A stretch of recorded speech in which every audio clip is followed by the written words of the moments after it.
All right, all right, all right. Just getting set up. Let's see what we got today. I can actually go to the overhead light on this one. What is going on, everybody? How's everybody holding up? Hopefully good. Um, going to be an interesting stream tonight. Hopefully, I'll cut this one down to probably like fast. So let's go ahead and take us into the boneyard.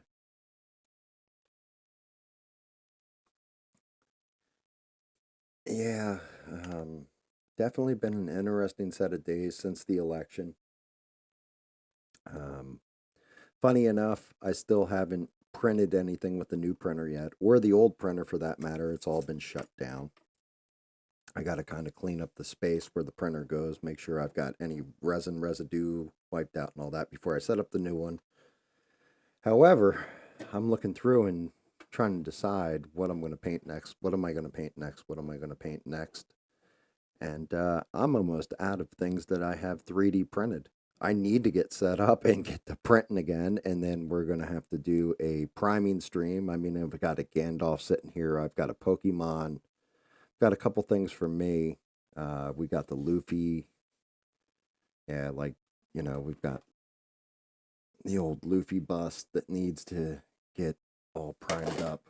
All this stuff needs to get primed, and then going forward, I got to start doing more prints. So I'm running out of shit here, people. Just running out. But tonight, these guys should go quick. I've got the Enfield Horror. I've got the Rake. Now, I don't know about the Enfield Horror, if that's actually like a cryptid. I know the Rake is a creepy pasta. And then last but not least, anybody who watches One Piece, I've got Ace's Standard from his group, the Spade Pirates. This one's going to be the one with the most color to it. Everything else, even though it's a skull, it's really more about the hat on this one. So Ace was always one of my favorite characters in One Piece. But yeah, the Enfield Horror, I'm going to have to look up. I got a picture of him. He looks like he's like a purplish gray. So that should be pretty quick. The Rake is basically a gray whitewash and then creepy ass eyes and teeth and everything else. That one will go fast. And like I said, so I'm not expecting a super, super long ass stream here. I'll be able to talk about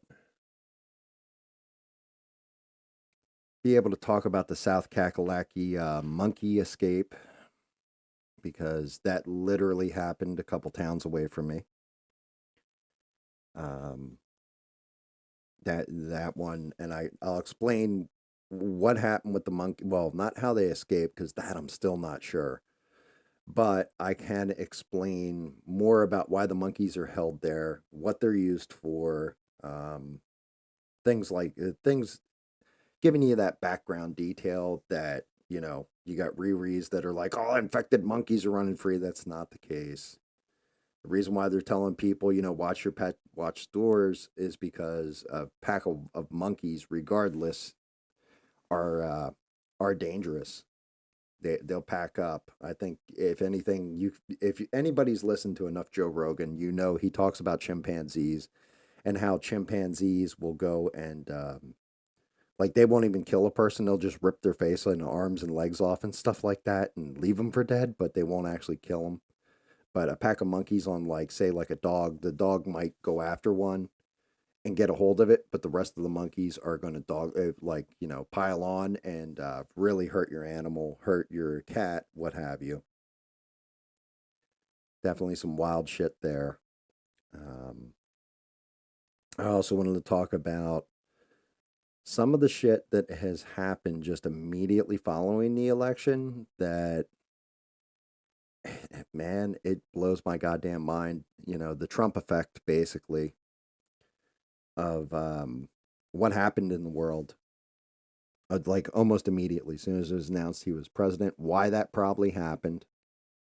Some of these videos that Trump has released, and I can't, other than people commentating on them, I can't really find them on YouTube. I went on X and did a search and couldn't, like maybe I just went to official Donald Trump because I want his official shit, what he's saying.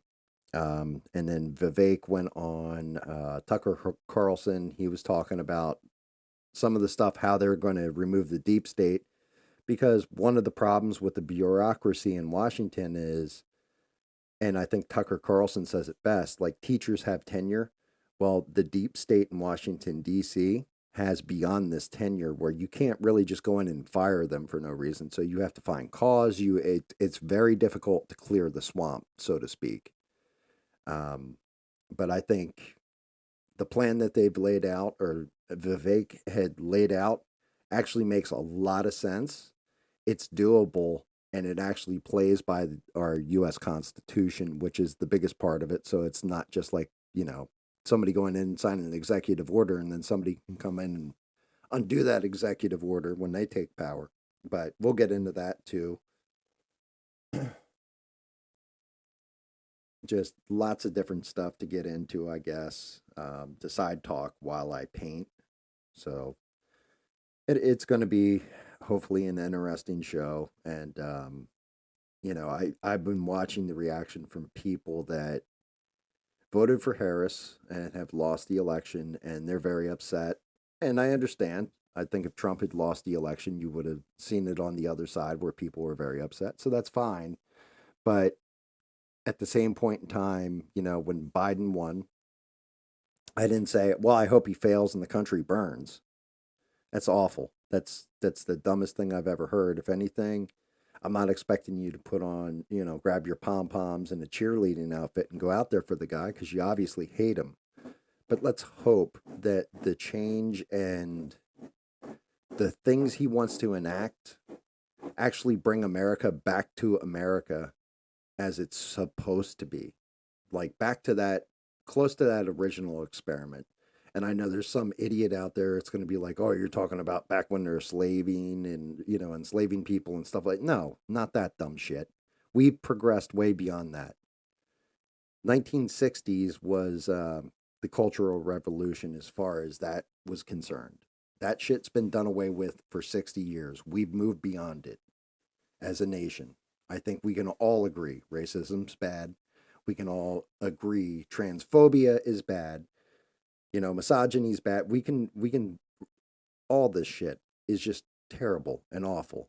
And we don't want it in our society. And I think that's one of those misconceptions that has actually been brought on by the mainstream, that everybody on the right side of the aisle is racist, misogynistic, and all this other dumb shit. And it's like, no, we just don't care about that. Everybody just wants to feed their family, live a good life, make their own decisions for them, regardless if you agree with those decisions. Everybody should have the freedom to just decide for themselves what's right and what's wrong. Some people are going to be all about transgenderism. Some people aren't. That's fine. You make your own decisions. Don't hurt kids. Don't hurt animals. That's what you always hear me saying. And that's about my line in the sand. But if we can also correct our government from being this fat, bloated monster that just, it's terrifying. Our government shouldn't be this big. It shouldn't be this powerful. We need to cut it back. And hopefully they're going to do this. And I think that benefits everybody. Like, I don't care what side of the aisle you're on. Um, it's going to be interesting to see what actually happens, because honestly, that hand hasn't come off the Bible. Now, I'm not going to lie a little bit. I think part of the reason why I've seen these videos of Trump saying, here's how we're going to drain the deep state. Here's how we're going to end censorship and online things. Here's why we're going to term limits for Congress, stuff like this. I think the reason why we're seeing this video now is because if somebody else takes a shot at Trump, then Vance will pick up that baton and run. I think last time, had it been kind of, like 2016, had it been the same thing, If Trump had been taken out, then Mike Pence would have just gone right into the normal establishment shit and kept the government just as thick and as bloated as it is now and as sick as it is. Our government is sick. It needs to be fixed. And I mean, and you can disagree with me. You have every right to, but this is just the way I've been seeing shit for a long ass time now. And I think JD Vance being the VP pick because he's in lockstep with Trump. If Trump gets taken out for whatever reason, it's going to suck because you're losing somebody that you see as the forefront of it, but you have the people behind him now to pick up those pieces and keep running forward. I think RFK 110% is going to be a game changer when it comes to health and other things going on, like really is. Even environmental issues, maybe he will get in there and fuck with the environment a little bit because I'm all about, I'm not going to lie, I'm all about, I want the water clean. I want animals able to live their best lives out in the woods or whatever. I don't want to see deforestation.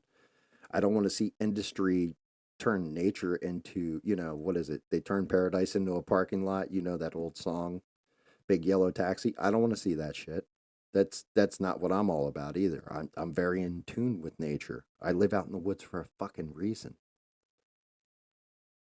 And I think, with the powers combined, Tulsi Gabbard in there, Jesus, like with Elon Musk, it's just we got the right people in there, and the American people, regardless of race, gender, sexual identity, religion. Religion's a big one. They all came out hard for Trump, and he's got to deliver now. And even though it's only been a couple days, some shit looks like it's already going to be delivered on immediately. Other stuff, I'm going to wait and see. I'm not going to hold my breath on some shit. Other shit, yeah, I think he can fix it. And it's not a bad thing, for anybody that voted for Harris. If they're looking at it like it's a tragedy and they're going to destroy all this stuff for you, they're not. They're trying to reset stuff. And not like this, you know, well, I really lay it down like this. The Great Reset that everybody always talks about with WEF and all this stuff, and they're going to seize everybody and they're going to, all this kind of shit. That's basically the equivalent of the right side's 2020 Project 2025. That's what that is. The Great Reset and Project 2025 are the same thing on different horns on the same goat. One side wants, you know what I mean? This is our utopia. And then the other side says Project 2025 is the utopia. What we have right now is actually a great awakening and a great reset, but a reset of our government and maybe a turn back to the actual real principles of the Constitution. And if they can go to what our founding fathers originally envisioned for the nation as far as our government is concerned, as far as the people in the government to be able to live free, not have somebody controlling every aspect of your life right down to your speech, I'm 100% for it. I'm sorry. If you don't like it, I'm sorry. But you have to look at it from a realistic and logic standpoint.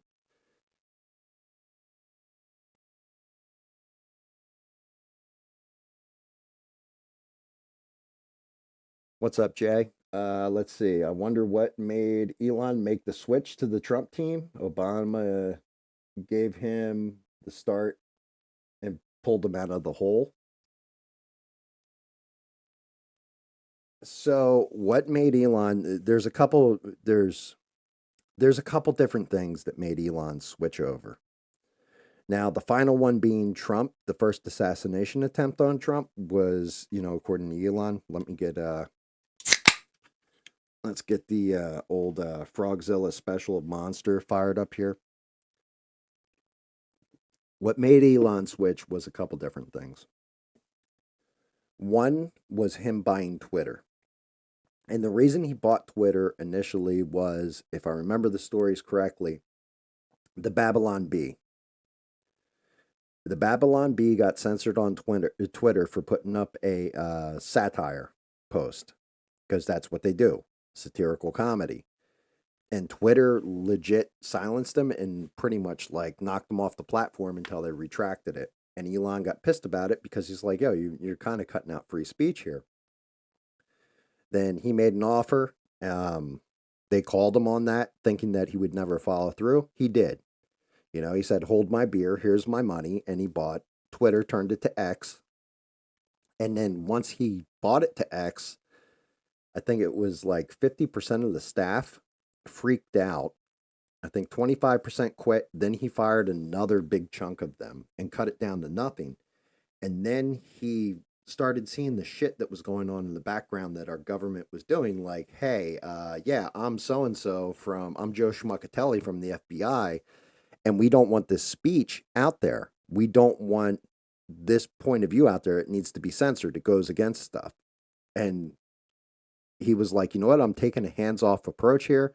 Got a hold of Matt Taibbi and who else? It wasn't Glenn Greenwald. It was the woman that used to work at the New York Times, and I can't remember her name, and I'm sorry. But they came in, and that's the Twitter files, where they basically exposed how the left side and the deep state in our government actually went and colluded with Twitter. So now it's going against the founding principles of our country. And Elon Musk could see this. It was a red pill that woke him up. The next thing that happened was his son transitioned.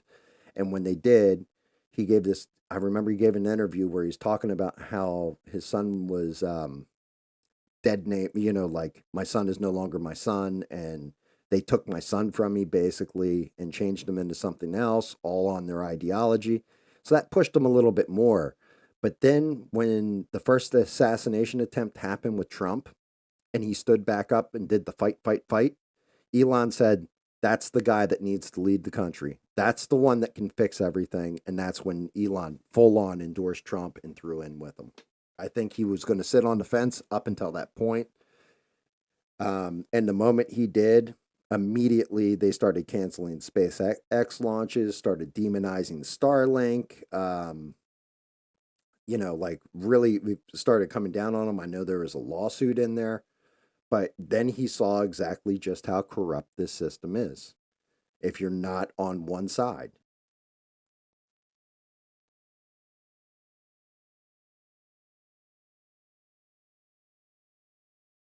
What made him care about free speech?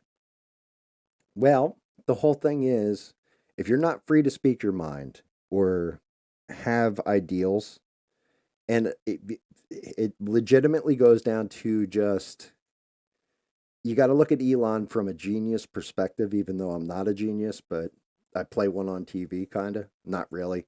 My one daughter, the child, she is actually one of the smartest people in the world. Like, no joke. She does have a extreme genius IQ, especially when it comes to mathematical algorithm and everything else. And she looks at everything, having, you know, raised her, what have you. She looks at everything in the logic of on and off, ones or zeros, almost like computer code. And logically, if you follow a logic train and you're smart and you follow it, you know, they don't care about how something makes you feel. It's either on or off, it's either yes or no. There is no gray area in there. And so, logically, if you follow it and you realize that if they cut your speech and you can't say what's on your mind, or you have to fake it and say, yeah, you know what, this, you know, like, I don't know, there's only two genders. We'll say something like that. And they say, no, there's a spectrum of infinite genders because you could be, you know, all this other stuff, right? And I'm not even getting into that whole argument, but, and then they look at it and they go, no, you're either man, you're woman, or, you know, is there a small medical chance that you could be neither? Yes. But realistically, when you're looking at the overall of things, you're either a guy or a girl, right? They break it down just logically, on or off, one or zero. And so if you have to march in lockstep with everybody else, you've lost that freedom. Well, then what's next to go away? What's the next thing? All of a sudden the government can house troops in your house, put troops up in your house. They can, like you're not entitled to a lawyer. You just get thrown into a hole. Well, that's happened, right? That's January 6th or some of them. They haven't had a day in court yet. And that was, geez, like 4 years ago, right? Um, they're going to take away your guns. Well, they're pushing a mandatory buyback. So you start looking at it and it's like you're unraveling the Constitution. But a lot of that starts with free speech and not being able to speak your mind. You can get on right now and call Donald Trump a fascist, racist dictator that's misogynistic and, like just go in on him. He's Hitler and he's all this, right? You can go say that. You turn around and you say, "Hey, I don't think Joe Biden is actually leading the country," and they block you, they ban you, you get shouted down. They so when you're really breaking it down and looking at it, it's logical. Like, well, wait a minute, how come it's okay for this and not for that?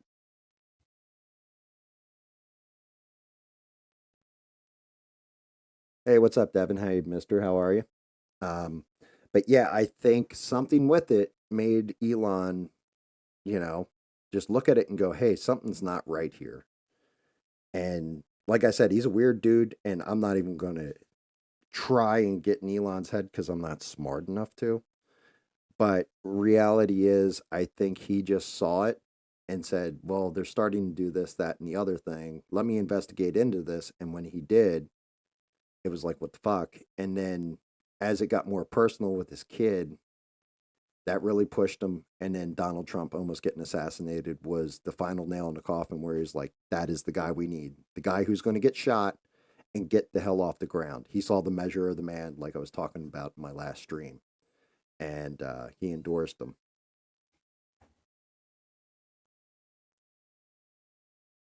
Hey, hey, Sheree. I stole Devin's talking point there. Hey, hey, Sheree. Yeah, Hey, Beans, how are you?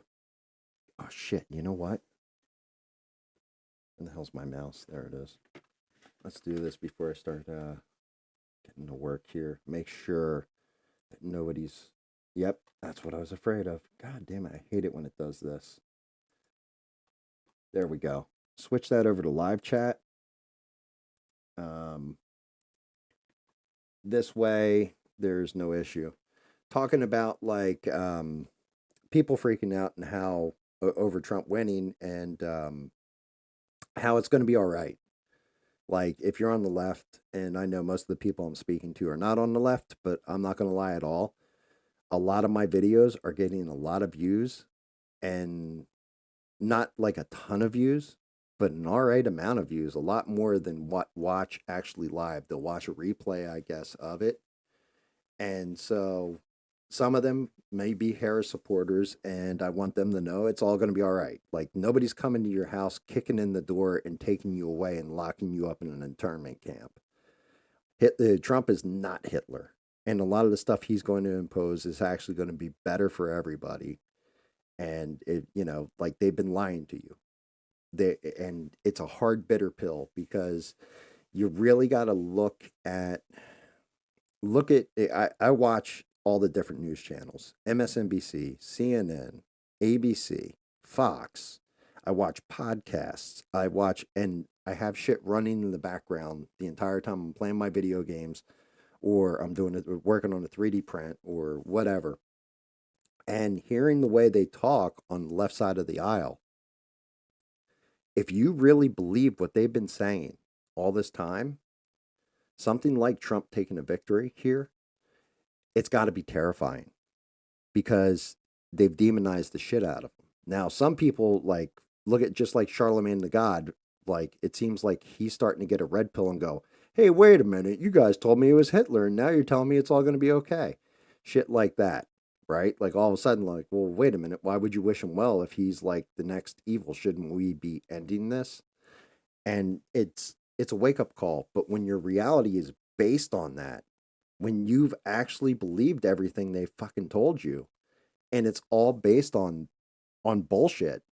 And then you wake up to the fact that your reality isn't what it is. It's like Neo waking up from the Matrix, right?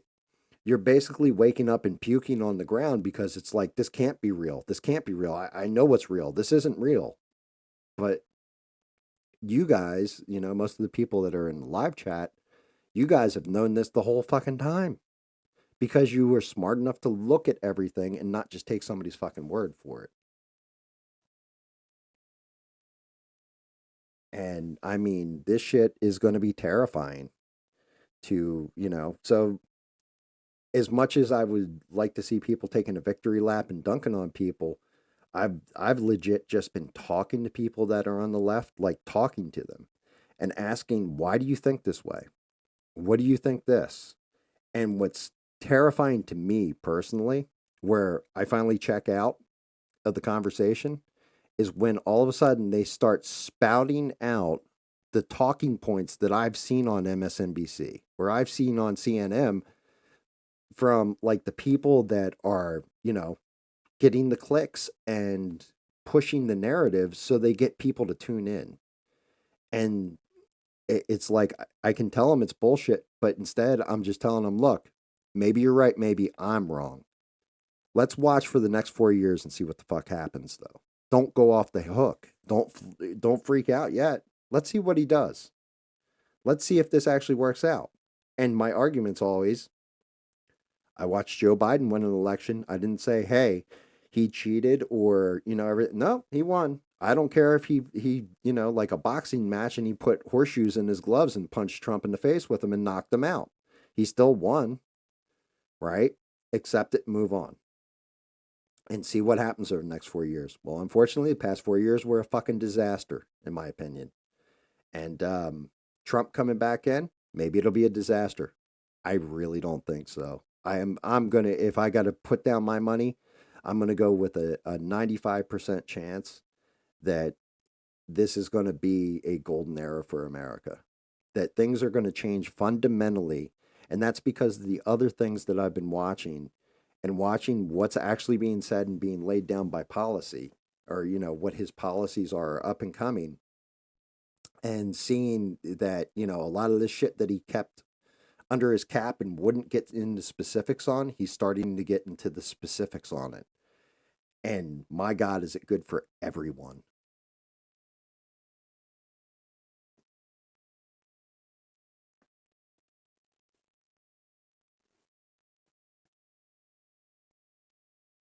But yeah, but I mean, I can start out because I tried calling in the ABL, I think 7 times last night and couldn't get through. And I was just like, you know what, fuck this. I'll just cover it tonight on my shit.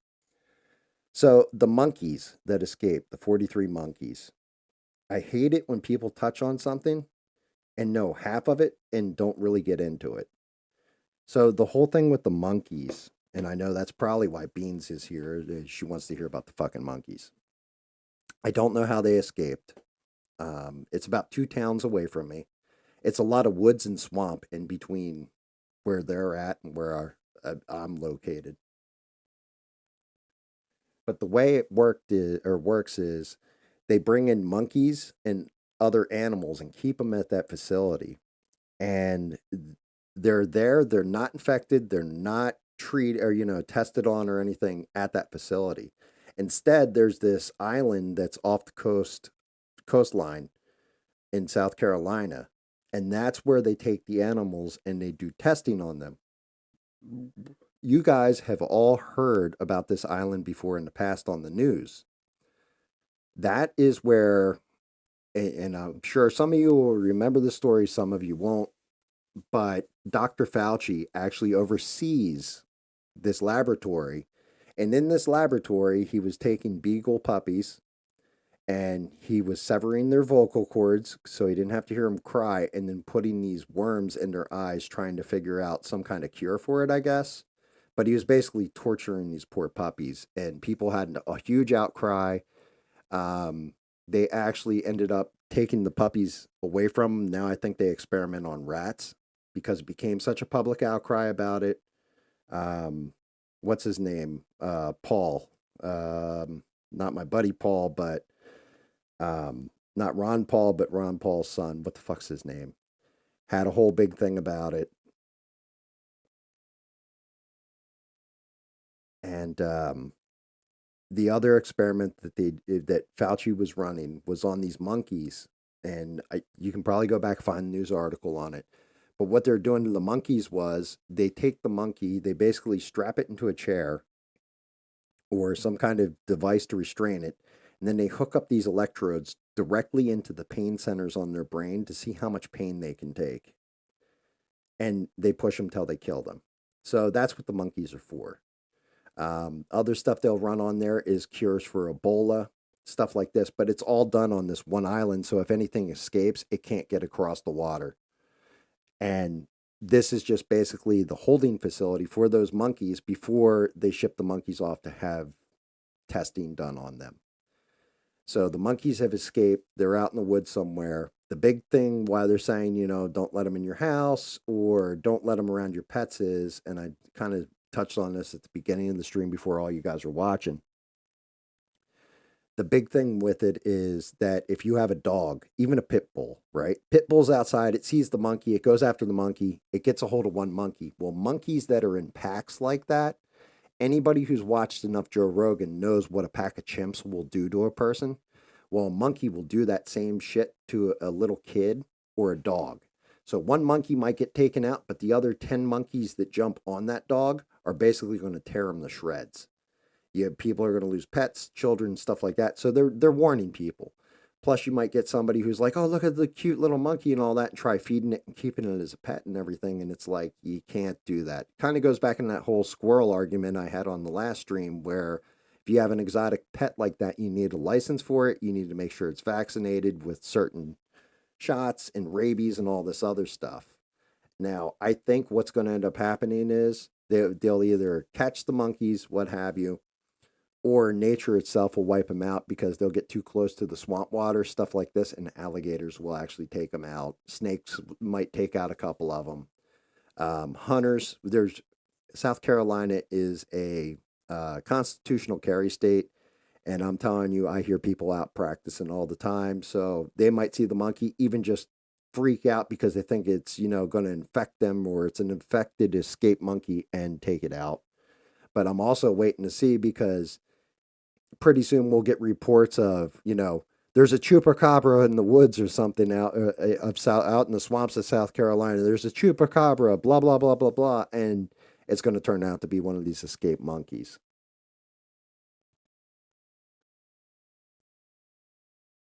The other thing that's happened is, and it's crazy, because the monkeys escaped.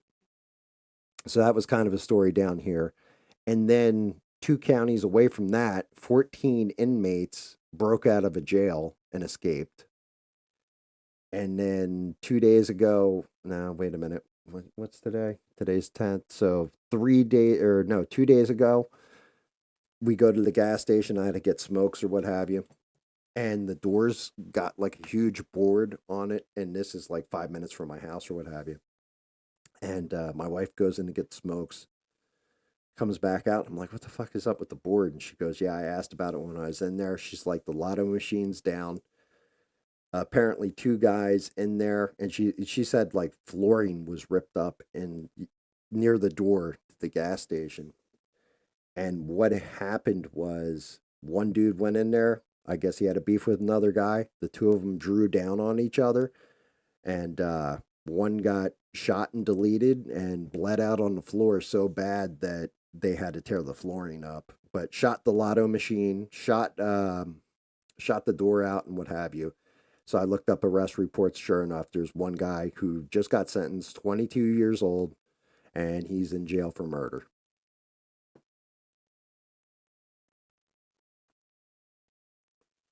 Yeah, down here you don't need a tranquilizer gun. People have ARs. People have Glocks. People have, you name it. The arsenal of weapons that people have on them at any given time is unreal, Danny Boss. But yeah, So the monkeys, it correlates actually to Dr. Fauci research, which I thought was kind of hysterical, to be honest with you. But they are not infected. They're only dangerous because they're in a pack. If you catch one on your own or whatever, you can take it out, and they're going to encourage you to. It's just like a couple years ago, when the child was still living here, my wife and her were driving. I want to say into town, like grocery shopping or something. And my daughter's like, "Did you see that?" And my wife's like, "What are you talking about?" And they thought it was like an iguana or something. And my daughter's like, "Pull over." She went out, she caught it. It was a bearded dragon. Here, somebody must have gotten evicted from their house or something and just set their pet bearded dragon free, and she saved it. And the bearded dragon's name is Kismet now, but she's still taking care of that thing. But yeah, you get all kinds of crazy stuff. That's kind of what happened down in Florida with the Everglades too, with all the Burmese pythons and stuff. People were getting Burmese pythons as pets, and then like the government would show up or whatever agency, and they would just set the snake free, or it would be like got too big for its cage, or they got tired of feeding them, or they were trying to keep it as whatever, and they would just set them free into the Everglades, and you see what happened. I think the entire possum population's gone in the Everglades. Like a lot of the smaller mammals are all gone from the Everglades, and they're overrun with these pythons that they actually pay people hundreds of dollars to go in there and hunt them down and try and catch them and bring them in and stuff.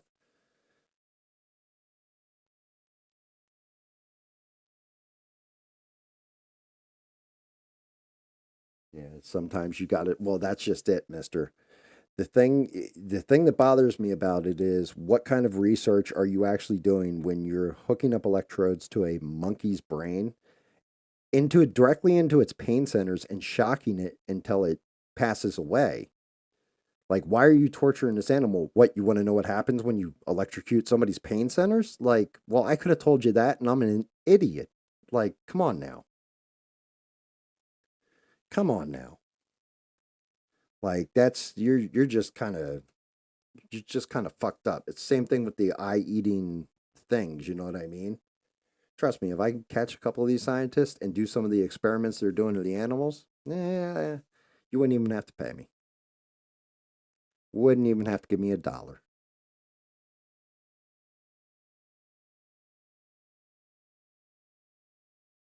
And no, it's not too early to test your Christmas lights. If anything, it's better to test the hell out of them now before you get them up and then nothing turns on for some reason.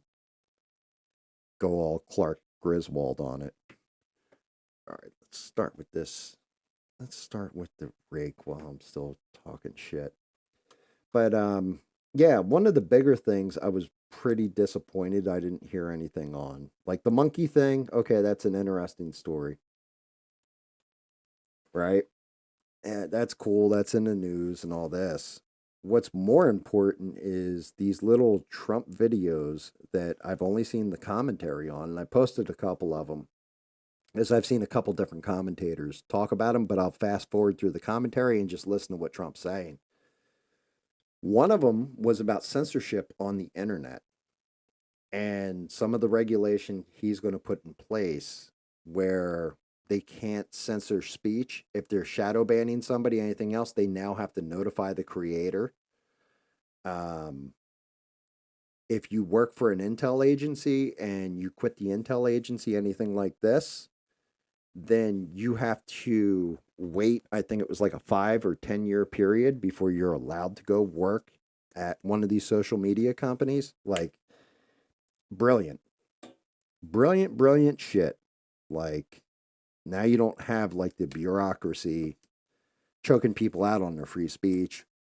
Expect everything to throttle up versus down. Good night, Jay.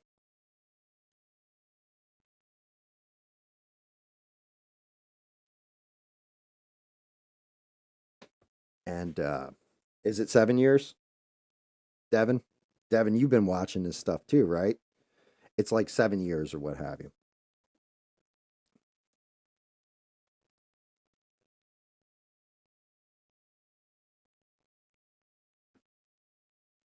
And yeah, Yeah, I mean, it's stuff like this. So, one of the things I did watch was Vivek on Tucker Carlson. They were talking about the election night, everything else, and they kind of went into the bureaucracy, the actual swamp itself. Like, how the hell do you clean this mess up? And Vivek, because the whole thing is they have tenure, like almost like a teacher does or a professor at a university. It's very hard to fire them unless they resign. And Vivek started to go into it a bit. It's actually a very interesting watch. Long of the short of it is that a lot of these regulations and stuff in our government, the Constitution actually, specifically states that Congress has to write the laws, actually author them.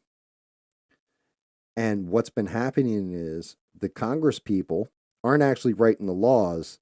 The bureaucracy is writing and authoring all these regulations. And then Congress just takes it and says, here you go, here's what's in our bill. When a bureaucrat wrote it, technically it's unconstitutional, and if taken before specifically this Supreme Court, they'll look at it through a constitutional lens and say, yep, and it's going to kill a lot of the regulation, which will already start driving off a lot of the bureaucracy. Very interesting, smart play. And then if, those bureaucrats aren't actually doing anything, technically you can do a mass layoff and do away with different departments or combine them. You're doing a restructuring. It wipes out their tenure. So you can actually lay them all off. Now you're going to have to give them like a decent severance package. But when you really break it down in the long run, the stuff that they're regulating, setting regulations on, is costing us way more money than paying out somebody's, giving them a year and a half of salary.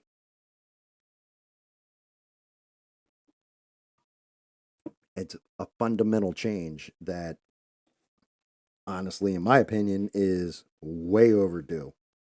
Because I always wondered, like, how come they don't just go in and just, you're all fired? I didn't realize that, well, people have tenure and stuff like this, and it's not as easy as that. Like, you can't go in, they have to have a specific reason for firing them, like they're failing at their job. But if they're performing the functions that you gave to them, and they're doing, like, hey, write me, help me author this bill, and they do it, you can't go in and fire them and say, well, you didn't do your job, no matter how shitty the bill is, because you didn't say, give me a good bill or a bad bill, just help me author it.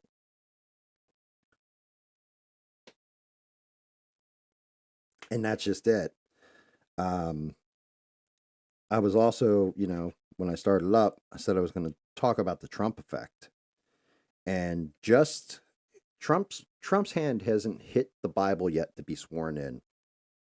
And I actually got to go in the background here and pull up this graphic I have and read this shit off to you guys. Because within the 2 days, 3 days from the election, here's everything that has changed so far in the world.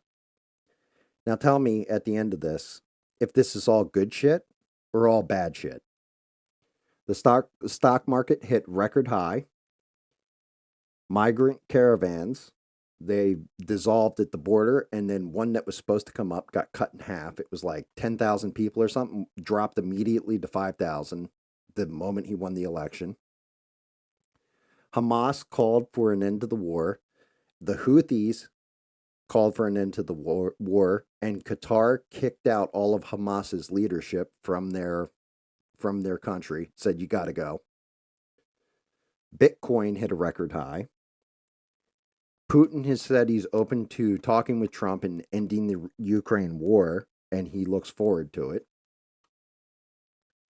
The EU is going to buy U.S. liquid natural gas and not the Russian gas anymore, if we can supply it to them enough. Putin is going to has changed from selling his oil in the yuan and the ruble. He's going to change it over to selling it in U.S. dollars. Zelensky has come out, congratulated Trump, says he looks forward to putting their victory plan into action to end the war in Ukraine. The New York City mayor, Eric Adams, he went and he ended all the vouchers for illegals. So like, we're not paying for your food, your housing, all this other stuff. You are now cut off and on your own. Mexico is starting to do, hey, you got to stop. You can't go into the U.S. border. Like, all of a sudden, they're starting to police the border again. China put out a statement saying they want to work with us peacefully and think we can both prosper from a continued relationship, instead of saying, you guys are bad people over there. Now they want to work with us. And last but not least, the, couple of the big U.S. companies that are over in China because of Trump's tariff threat have already announced that they will be moving their production lines back to the U.S. Fucking 3 days, people. 3 days. Is that good or is that bad?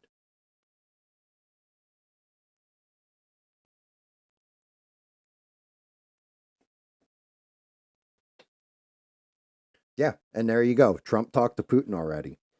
Like I said, like, I understand people are panicked and stuff like this, but they also believed everything they were told by MSNBC, by CNN. Oh, he's going to be a dictator. He's going to go for the enemy within. Well, yes, the enemy within is the bureaucrats in Washington that are taking your tax funds and then, basically giving you nothing and giving it away to either other countries or people who came into the country illegally.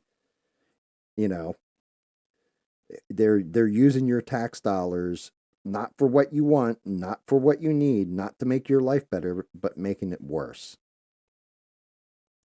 They're doing nothing for you and then collecting millions of dollars on their stock options. One of the other things that Trump is pushing out there is term limits in Congress. So this way you can't have another Nancy Pelosi who somehow has made hundreds of millions of dollars, has a better stock portfolio than, Forbes or anybody else. Warren Buffett. Oh, no. Is it Warren Buffett? Yeah, it is Warren Buffett. I always get him confused with Jimmy Buffett. I don't think Warren Buffett's chilling in Margaritaville. But, like, they're doing these dirty deals where they sign a law, they know they're going to sign a law, and they buy into the market and just make a shit ton of money off of it. So that's going to cut that shit down. Like, I'm just seeing good things. Nothing but good things, it seems to me. Now, maybe I'm wrong. Maybe I missed something. What did I miss? Like, what in this is bad? Like, what was the other side doing that was better than this? The wars going on,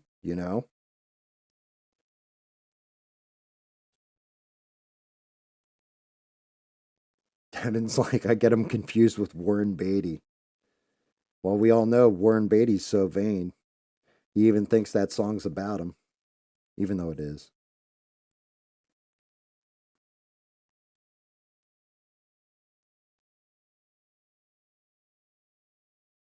Okay, so he asked him not that's good information, Beans, good information.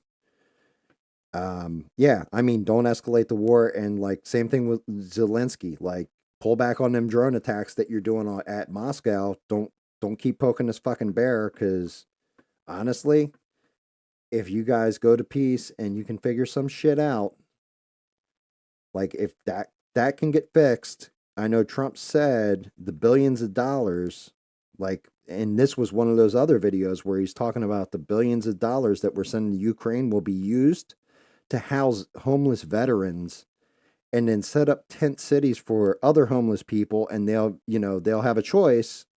Either the homeless can either go into these tent cities that they're going to build and go there and get rehab and mental health help, or they can go to jail. One of the two, but he's done with it. Like, he's tired of this homeless shit and like just letting these people just run around the street and everything. And I mean, you can argue, hey, that goes against, their freedom to be. Well, no, it goes against the average person's freedom to live a life of peace and prosperity without having to step over their needles or their human feces in the street. Makes sense to me. Plus, you're actually trying to help the problem. Like if he was just like, you go to jail or you go here, that'd be one thing. But he's actually offering rehabilitation and wellness and health to them, mental and drug addiction. Hey, I'm all for it. I'm all for it. I'm just pissed because weed isn't legal. That's the only thing I could ask for more. Like, just, give me my free weed or my legal weed. But outside of that, like, honestly, all this is fucking golden to me. Like, people in all different industries are all excited. Now, I've heard the argument about, well, what about these tariffs and all this kind of shit? How's that going to work? And that means all my prices on anything I'm importing goes up.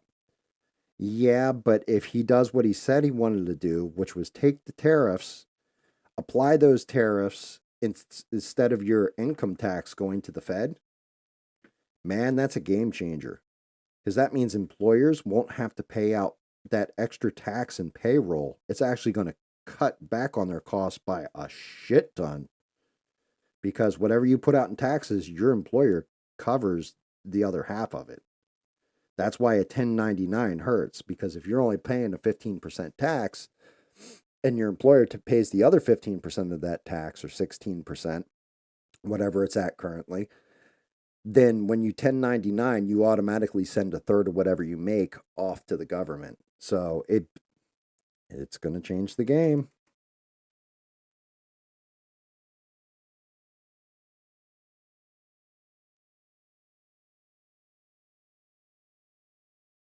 You ordered 100 batteries off of double A's. Well, that's cool.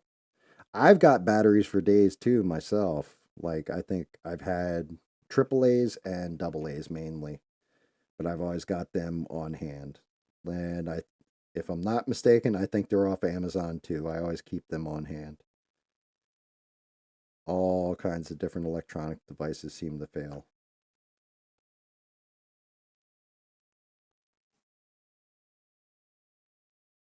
Damn, mister. What are you suggesting she's doing with those batteries? I don't understand. I'm a little thick in the head. What are you saying there, mister?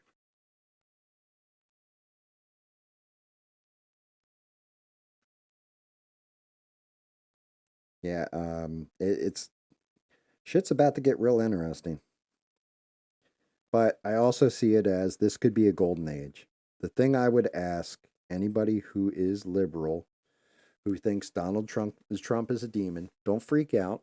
Don't get all upset. Don't get all in your feelings. Sit back and pray that he does better, that he fixes everything and makes it better. If you think your life was good before, wait till you see the shit he does now. Hopefully, it gets much better. Now, I could be wrong. Maybe he is a tyrant and all these things that you call him. And maybe it does go down that way. But I'll tell you now, I wouldn't tolerate it. And I don't think anybody that's sitting here in the chat would tolerate it if everything they said about him was 100% true.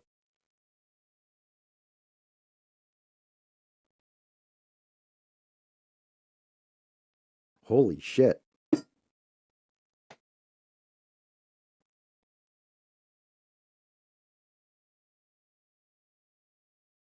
They take D batteries. You don't have one that just has a Kickstarter and like what the hell? You're not talking about an outboard motor, are you?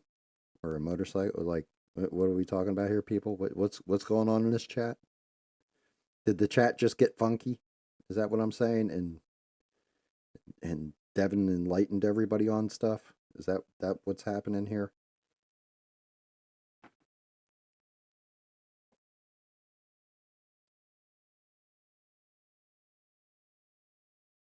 Or they're charged by USB port?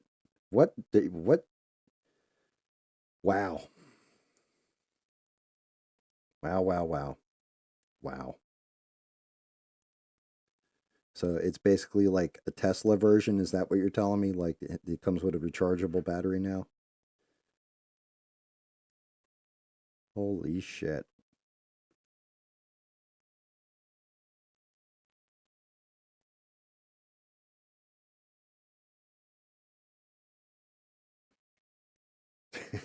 Good Lord. Well, everybody in this chat room seems pretty damn happy tonight, I'd say. It definitely has been a good set of days for everybody, it would appear.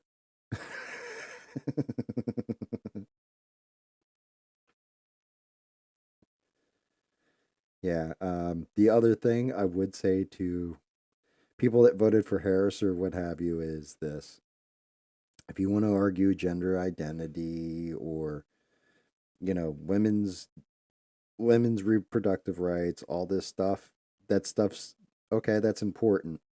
But at this point in the game, what's more important is that the dollar is stabilized. People can afford to feed their families. People can afford their mortgages. People can afford their insurance. People can afford just to eat. A poor mother can feed all of her children. That is more important right now than the other, unfortunately. And then once all that shit is fixed, then we can go talk about the other again. You guys can argue that shit out until you're blue in the face. If you want to keep it in there, but you don't treat a scraped knee when you got a bullet wound in your shoulder. Okay, you got to fix that bullet wound first, otherwise you're host. Well, yeah. Here's one of those other interesting things. So Saturday, food shopping or what have you, it was just packed with people, and I'm not talking like maybe 5 or 10. I mean, the entire Walmart down here was blown out, and it was all Latino people that not making any judgment calls harshly here, but a lot of them pretty much were illegal. You could tell that they were illegal, and had shopping carts full of stuff. And my wife asked me like, why is that happening? And I said, look at what just happened in New York. They just cut off the EBT cards. They're stocking up before they just, you know what I mean? Before the gift card expires, you got to spend that shit. So that's what they're doing. They're just wiping out their gift cards real quick because it's coming, and they know it's coming. And hopefully there is some way where anybody who came here even illegally can get bumped up into legal asylum or legal citizenship if they came here for the right reasons. Maybe they go and get put on the list further back, but maybe if we increase the amount of judges that can hear the legal claim cases, not the ones that were just like, yeah, I'm we're not running away from my country for asylum. And turns out they're a mass murderer or whatever, but actually go through a background check, all this stuff. And it's like a mother with her 2 small children or something that was escaping from some kind of horror. They can push that through a little bit quicker, you know, but it's going to be a lot of work, and it's going to get real interesting to see how they fix immigration 110%.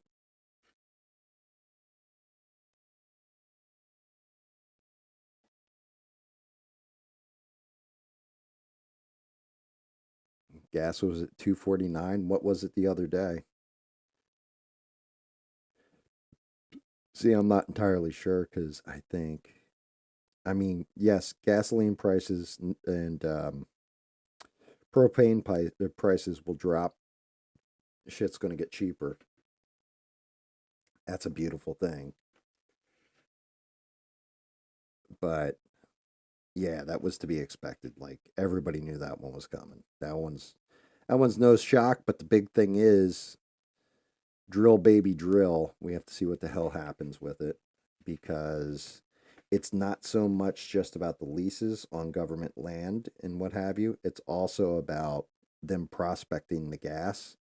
And you usually do that, like they should have been doing that for the past 3 years and they haven't been able to. So we're 3 years behind the curve, technically. So they've got to figure all that shit out too. And that's not going to be an easy task. Not going to be an easy task at all for anybody.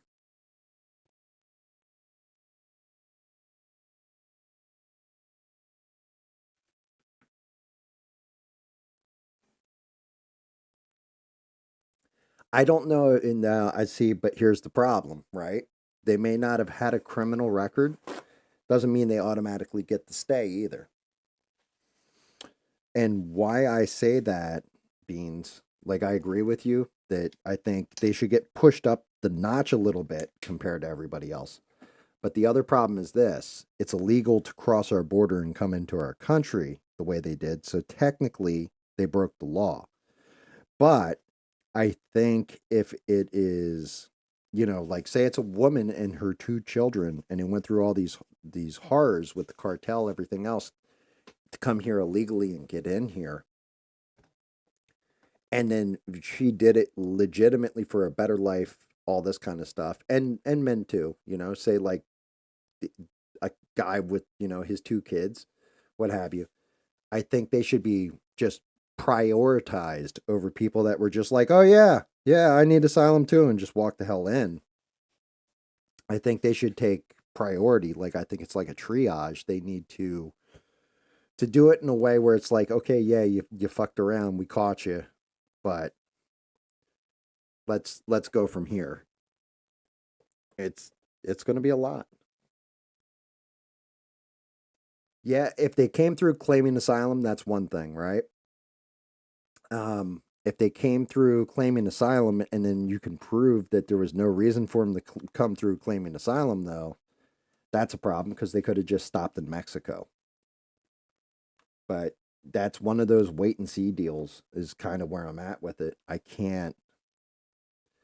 don't want to be definitive on it. I just know that the actual scumbags, got to get out. I know Trump already declared that we basically, Trump's like, before he even took office, has declared that we will declare war on the cartels. That the shit that they've done to human beings, everything else, ain't going to fly anymore. Seeing how Mexico has tightened up its security already and started patrolling the border, I think they're afraid that, if you remember back in the Republican debates, DeSantis, a couple of the others were saying, "Hey, we need to uh, we need to basically wreck shop and set up like our military and go after the cartel and stuff like that." I think Mexico's afraid that if America oversteps, well, not really oversteps, but comes in with that kind of firepower on them, Mexico can't handle that shit. They'll just be like, "Yep, the cartel's over there. Leave us alone. Leave us out of this."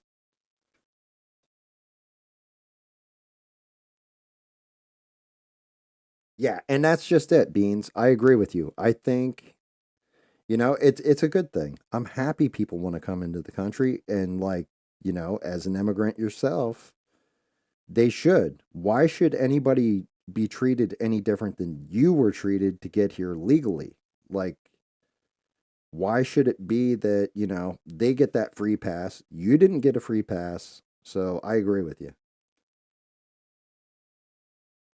I don't think they're, like, oh, well, they're all rapists. No, they're not all rapists and murderers. They're not all evil. They're not eating everybody's pets. Calm down, people. Like, take a chill pill with that shit. But there are, MS-13. That's a good one.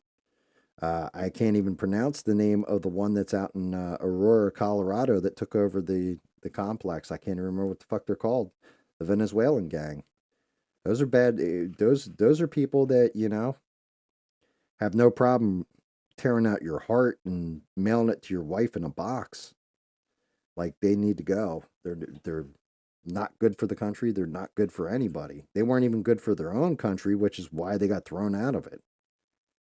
So stuff like that. I mean, I think it's a very nuanced problem, and there is a smart and common sense solution to it. It's just a matter of figuring it all out and getting the right people to figure it out. Like, getting people like, I'll be honest with you, Tom Holman, the guy who was in charge of the border on Trump's last term. I hope they bring his ass back because he seems like somebody who gets shit done. Like it sounded like he knew his stuff and he gets stuff done.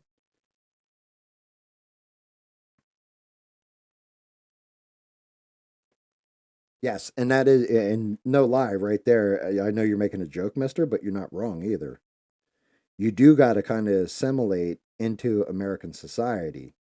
It's fine to keep your heritage and your, part of your culture with you. That's what makes America great, is it's a melting pot of cultures. But at the same point in time, you need to adapt to, I got to, like, well, I don't want to learn how to speak English. Well, then get the fuck out. Learn how to speak English if you're here. That's fine that you know a second language, but don't expect people to curtail the language to you. There's too many languages in the world. If I go to Japan, I'm telling you now, before I ever set foot off a plane in Japan, I will know how to speak fluent Japanese.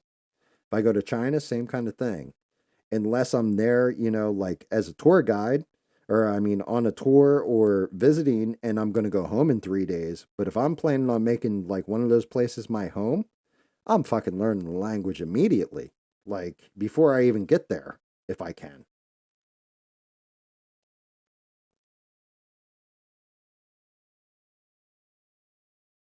Yeah. And, it's so I see a lot of good. I see a lot of good to come. Um, I can also see where this shit can go horribly wrong. I'm not going to lie a little bit. Like, there is such a thing as too much freedom or too much correction of, yes, well, you know what? Now we're in power, so therefore you're going to bend to our will. I don't want that either. I want it to be more you make your own choice for your life. We're just going to stay the fuck out of it. We're going to, like, yes, you're going to have to pay some kind of taxes or whatever because that maintains us, but you're not going to have to give away your firstborn in taxes. You're going to be able to find some kind of happy spot in the middle where you get more in your pocket or you're getting what you want to happen in your government. You know, if Congress people have to start writing the laws again, just imagine this shit, right? It's not bureaucrats writing them in the background, and it's the actual Congress. Just think about the fucking 2-page cartoon. See Dick run. See the dog. See Spot play with the ball. Kind of proposal that's going to come off AOC's desk. Like, just think about that shit. Like, it's going to be hysterical.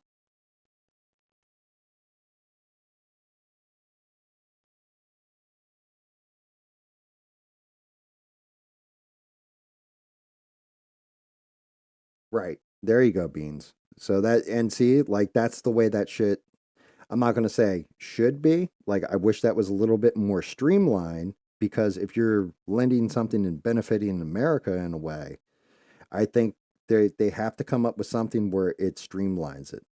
Now, I don't know how you would come up with it because admittedly, I'm fucking American. So I don't know. I don't travel outside my country. I don't want to travel outside this country. This is the best goddamn country on planet Earth. Um, as far as I'm concerned, because I can get on the internet and tell you to go fuck yourself, and yeah, get away with it for the most part. And I like the fact that I can actually argue constitutionally and stuff like this. Like, I like my set of values that I have. I try not to hurt anybody. I try to stay in my little corner of the world, paint my little action figures or what have you, which this pasting in the white before I gray wash it again. Well, there you go. If as soon as you get a working visa, you're good to go. If that's what you're saying and that's how that shit works, that's awesome. Um, it now it's the thing is the real thing about freedom and freedom like this, if it's all enacted right and everything else, that shit's contagious. So maybe by all this happening over here, and we become a beacon again to the rest of the world of, look, this shit can work, things can be done, and things can get better. You just got to get rid of this crap that the smallest minority is focused on. Maybe then shit like the UK, all the issues over there, maybe you guys will, Danny Boss's people will put in somebody that's actually going to do something instead of just giving them lip service about doing something, because they're going to, like, could be contagious.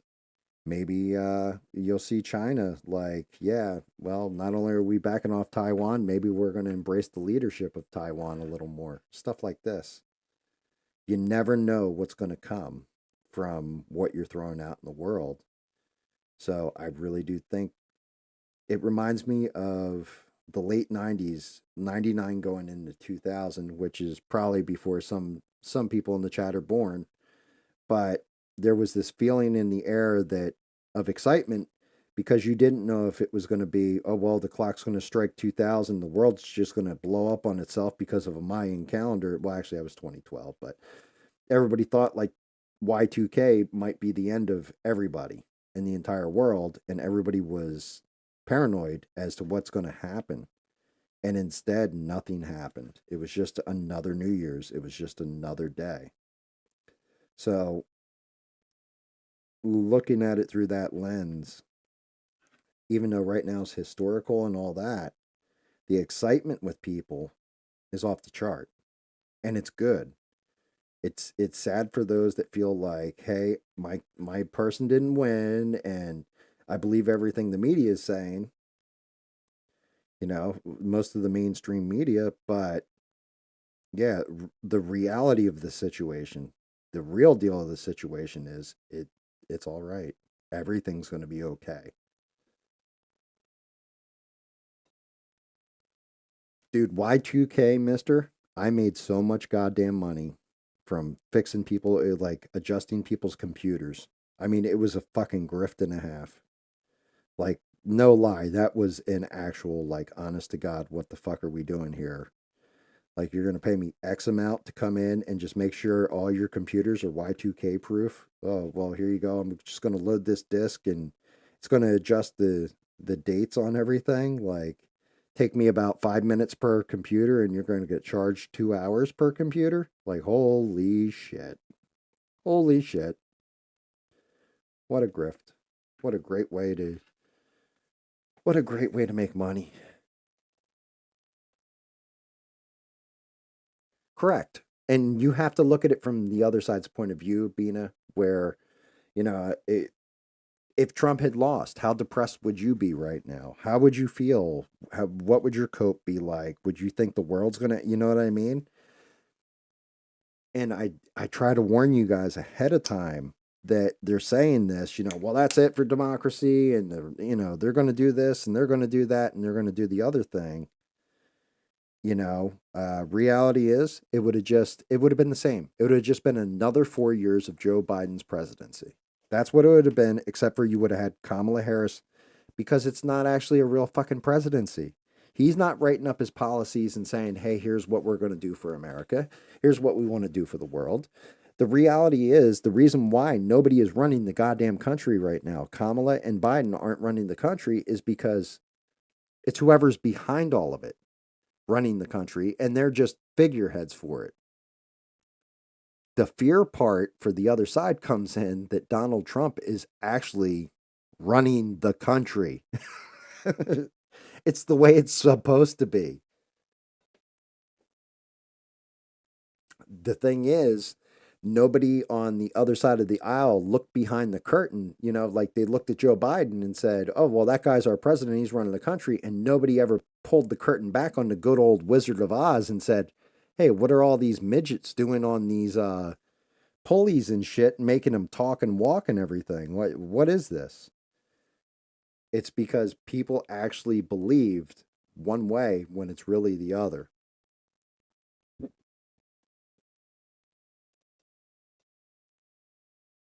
Oh, I'm not going to lie at all. Like, there was discussion between me and my wife that if shit really got bad, like over the next 4 years, because we took a pretty good shellacking this past 4 years.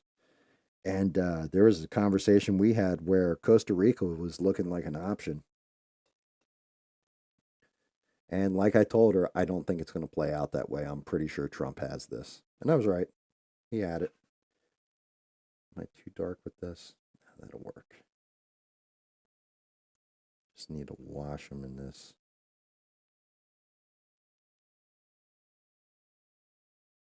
Might actually want some water. Lighten this up a little bit.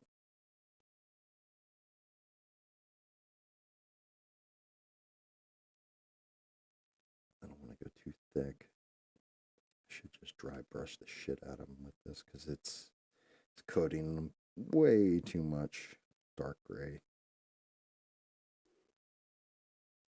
But yeah, I just think it's funny because we're about to hit an actual great reset and not the wackadoo kind, like the actual shit. We're resetting things.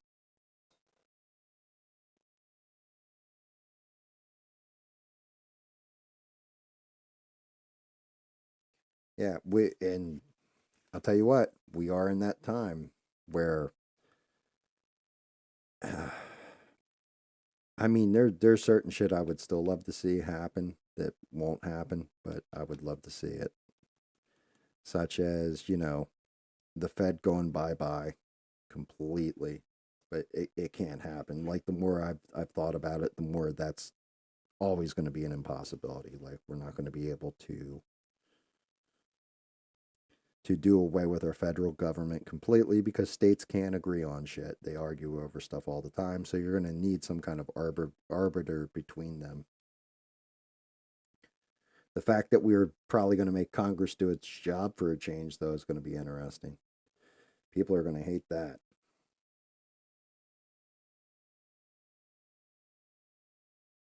I mean, they're really going to hate that.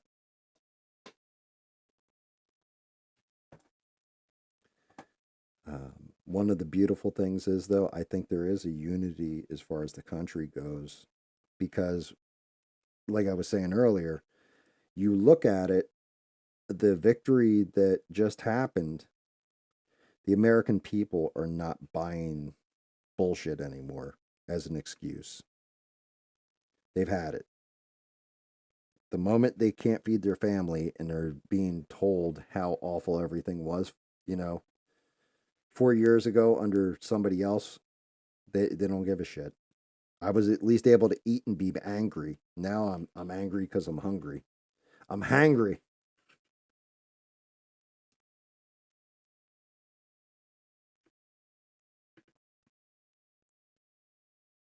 Just adjusting life. But that's just it. I want to see it work out for everybody. I want everybody to have a good life. I want everybody to prosper and maybe go out and buy a 3D printer and set up your own damn stream. Start painting these stupid little models and things you print with them. Get creative.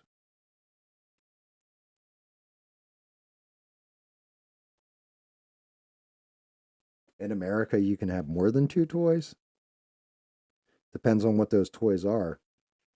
If it's a pair of like Lamborghinis or something, good luck. Not unless you're rich.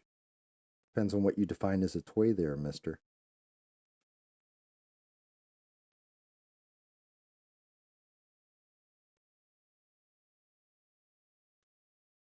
Wait, what? You only had two toys when growing up? What the hell? That's awful. That's child abuse.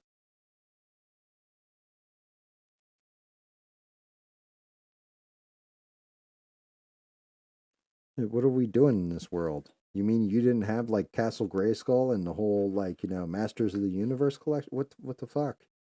I hope those two toys were like Optimus Prime and the original Megatron. That'd be, at least then you could have like battles with them and shit.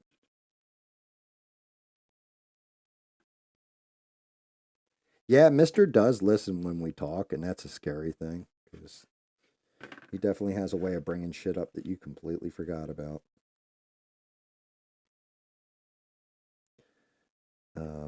One of the things, and this is this one I'm not going to lie about. I have been laughing my fucking ass off over how bad people are freaking out. like like 3 or 4 days just watching different people just lose their absolute fucking minds over, oh my god, he's our president. Like what? Like you knew this was a possible outcome, right? Like you knew that, he was possibly going to win this election and it was going to be close. At least they told you it was going to be close, even though it was a fucking blowout. Like, why are you losing your shit now? Because you didn't think it was going to become reality that, like, that this could happen. There was no way she couldn't lose. Like, come on now. I was prepared if Trump fucking got his ass shellacked. I knew exactly what I was going to say to everybody. It's pretty much the same damn message. It'll be okay.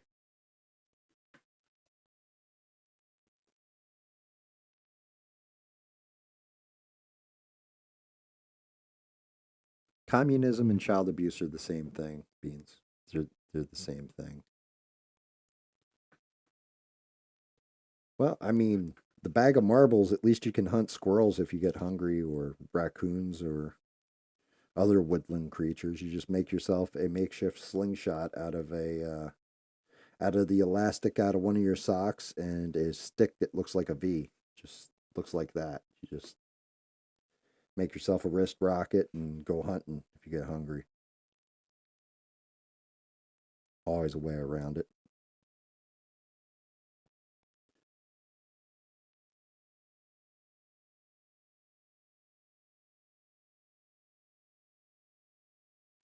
Yeah, you know what? Every now and again, something will pop back in my head too, mister, where I'm like, just start thinking for no reason about like a conversation I had with someone way, way back when. And I'm like, oh, I didn't even know that shit was rattling around in my brain anymore. I thought I smoked that part of my brain away when I was younger.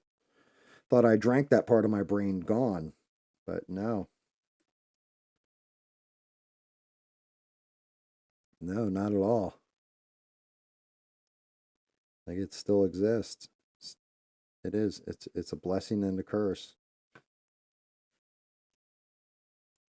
Yet I'll still walk out of a room and forget what the hell I walked out of the room, walked into a room to get. Like, what was I here for again? Shit. I have to walk out and come back 10 minutes later when I realized I wanted a soda or something, but was thinking about something completely different.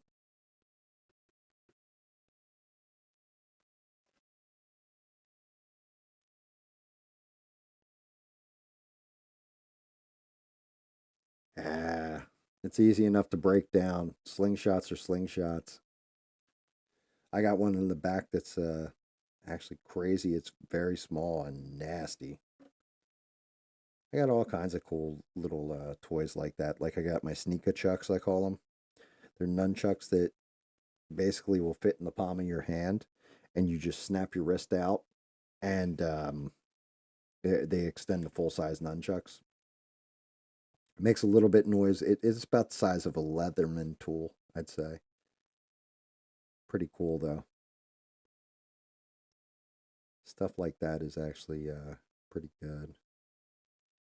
I saw there was supposedly a bow staff that does the same thing. Like it shrinks down that size. I'm just looking at that. Looked pretty neat.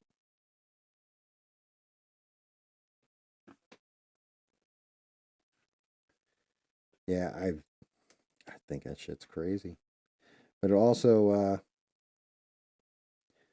I don't know. People called everybody who called him a racist, sexist, everything else has got to eat a lot of crow when the voting blocks that came out for Donald Trump were ridiculous. Every block, every religion, everything, everybody. I think, and you know what's funny to me though? They said only 8% of black women voted for Donald Trump, right? And I did some thinking about this. And I'm like, most of the black women I know voted for Donald Trump. I'm not saying I know 8% of the population, but like the bulk of them that I've talked to, they're like, yeah, I said I was voting for Harris and I voted for Trump, or I flat out voted for Trump. So I don't know. That one still hits me a little odd.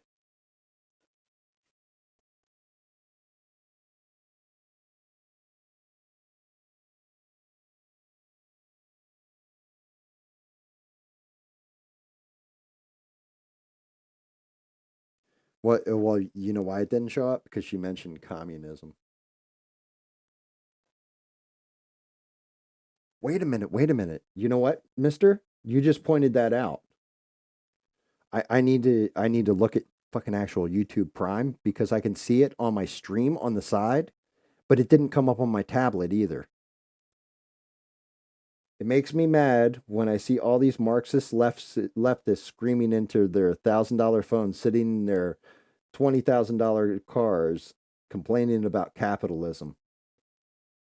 Holy shit, Beans. Yo, that fucking flat out did not show up. That if you hadn't tagged me in that, I wouldn't have seen it. I thought it was still the communist one where you said, some call it communism or what have you. I thought it was that one until Mister said something about it. That's fucked up. Like my Android didn't pick it up either. So it's not just Apple, it's Android too.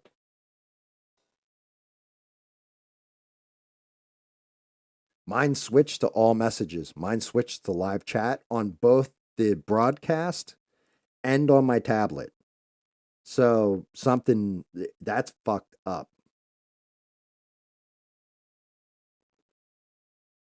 I'm thinking it said it's because she said something about Marxists and communists.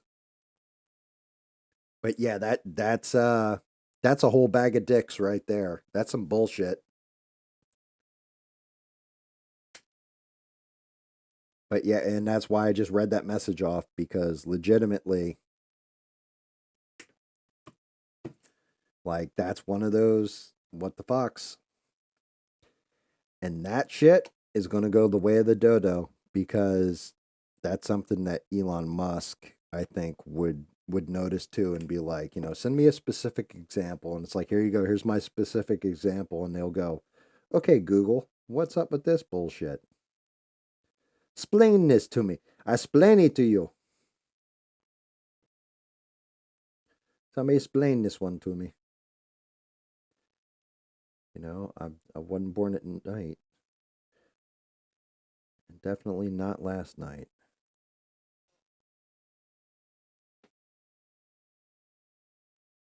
I'm waiting now because I see one that Sheree just said, and it hasn't come up on my tablet yet. But I see it on the goddamn live stream on the side.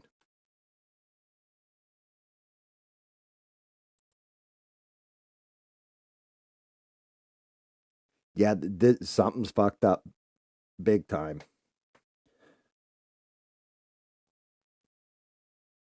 Mine has stopped. Like my chat has stopped moving after Mister said I didn't show up. It didn't show up on mine until I switched it back to all messages. Right? And then Mister went on to say, make sure press all messages instead of top messages, right? Well, that's live chat, I think, is the other one. Um, uh, Karl Marx is a bag of dicks. That hasn't shown up yet. I saw it on my Android, but her two toys comments has went to top comments for me. Only knew because I mentioned it, right, Sheree? And then Bina said 3 million black babies have been aborted since the 60s. Maybe abortion is an important thing to some people. Yesterday on the ABL Live, would comment and it would disappear right away. Sheree says, I see a comment under mine on live, but not my phone. And then Bina says, I see all comments.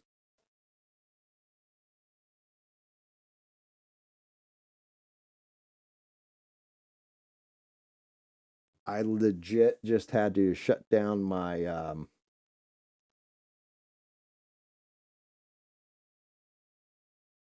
I just had to shut down my chat on my side tablet here and then open it back up.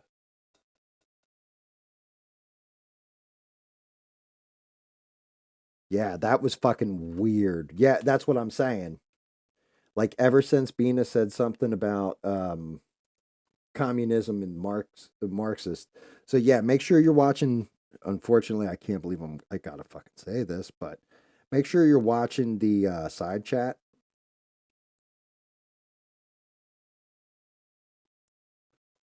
God damn it! Definitely not coming out the way I wanted to. Can't get the paint layers right.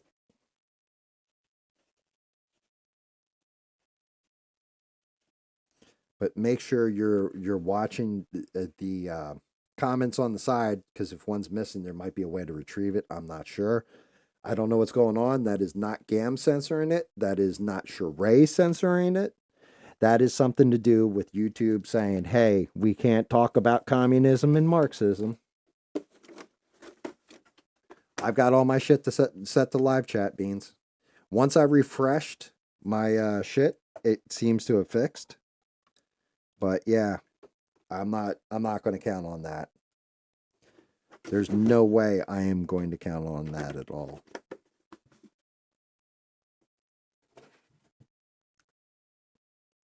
Yeah, see, like the top chat thing, I have to switch it over. Every live that I do, I have to go in and actually change it over on the live setting. But yeah, that's a whole bunch of bullshit right there. Like I said, you guys know how I am. I'm not about censoring anybody's comments, anything like this, unless you're dropping a hard in bomb saying like, evil stuff done to children is okay, that kind of thing. I'm not gonna censor you. You know, even then, I'm only censoring you because honestly, I find stuff like that vile myself, and I don't think anybody should have to put up with that kind of bullshit. You can say it, but yeah, expect your ass to be silenced or banned because I won't put up with that. It's just disgustingness.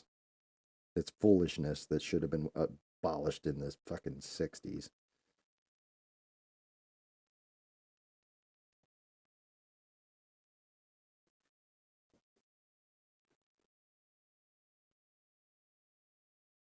I still don't know what happened with Atomic. So the whole thing with Atomic is she said a whole bunch of wacky shit. I don't see them ban it. Like, here's something maybe somebody can fill in for me. Why would they ban her for saying wacky, weird shit? Right? Like, or well, not ban her, but why would they wipe out her chat for saying wacky and weird shit? Nothing she was saying, I was putting any kind of credibility in, or, like if anything, I was pushing it back against it. So why would they silence her? Like that doesn't make sense to me. If something she was saying had actual credence to it, or I say like, like I like to say, show me your evidence, and she could have fucking dropped some evidence on there and they were afraid of that getting out. That's one thing. But we're talking about something that's actually a super conspiracy theory at this point. Like there's some shady shit going on, but I don't think it's to the point that she was arguing where, we're all going to live in a dystopian world and just watch big, like have Big Brother watching over us every day, even though they already are. Hail Big Brother.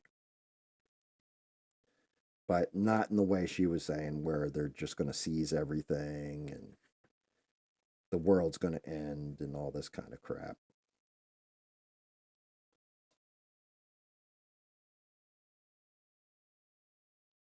Oh yeah, it's fucking the Rake is a creepy pasta monster like Siren Head, or pretty sure the Enfield horror is too. The other one I got to paint here, and she's going to be interesting to do because he's got like this purple hue to him from what I saw. Yeah, and if I don't get that damn 3D printer set up, I'm gonna run out of shit to paint, and I still got a Henry Cavill Superman bust I want to do, so I'll be pissed about that. I got to get that one going.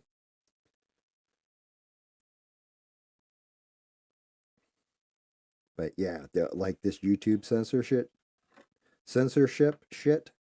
Yeah, that stuff. that's one of those things Trump specifically said he's aiming to resolve that in one of those videos. Same thing for like Facebook, anything else. Like he's not too worried about Twitter because Elon Musk got his hands on that, and he's all about going up the middle with it. So that one's kind of resolved. But some of these other ones, he also wants all the records on anybody that's colluded. So like Twitter files for YouTube, for what have you, and anybody that wants something taken down now because they say it's misinformation is going to have to get, I want to say he said, get a court order for some reason to have it taken down. But I think the real point to it is to show a running record of who's asking for shit to be taken off the internet.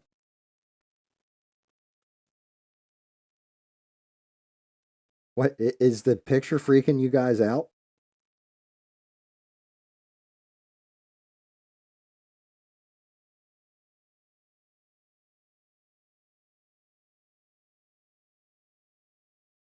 Are you guys actually like freaked out by the picture?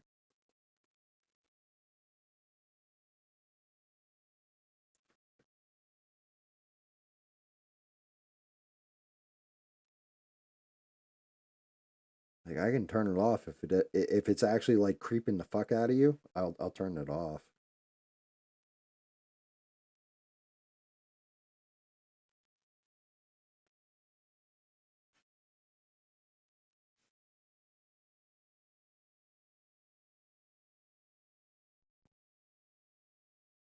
All right, hold on. I'll turn it off.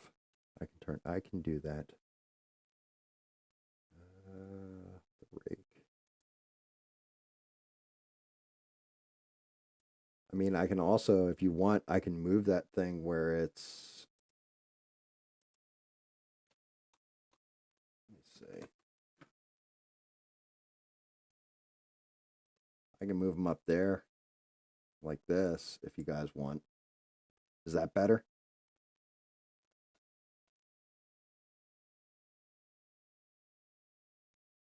Or do you guys just want it off? I'll leave it up to you.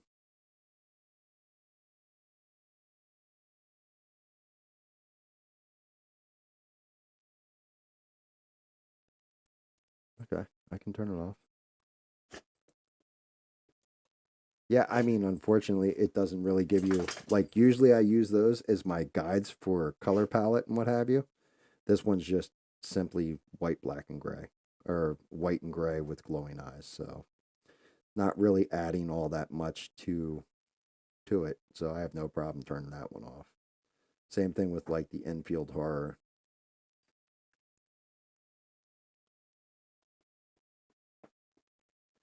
You know, mister, that might be one of the nicest goddamn things you've ever said to me. I just want you to let you know that, I'll, I can forget you, but I'll never forget this mountain.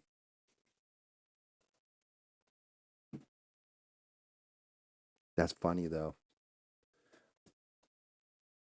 Yeah. That was actually very, very nice of you, mister. Thank you. All joking aside.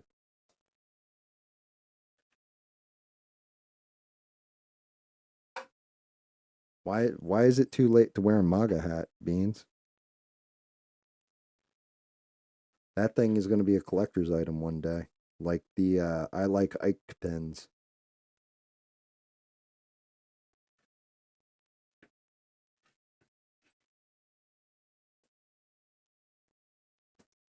I mean, any which way you slice it, this is it for Trump. Regardless of what happens, he's the 47th president, and the game's over. He can't be reelected. You know, all that nonsense about him staying in office for, or refusing to leave office, that's all nonsense. They're, Tulsi Gabbard would throw him out of office on her own. She would just like be like, get the hell out. Like I didn't sign up for this. You need to go now.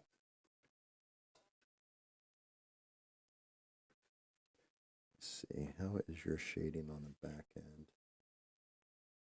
Yeah, get down this leg a little bit.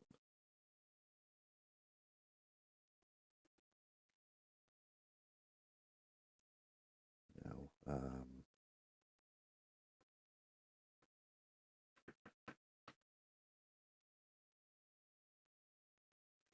Trying to get that damn dry brush in there just to pull some highlights.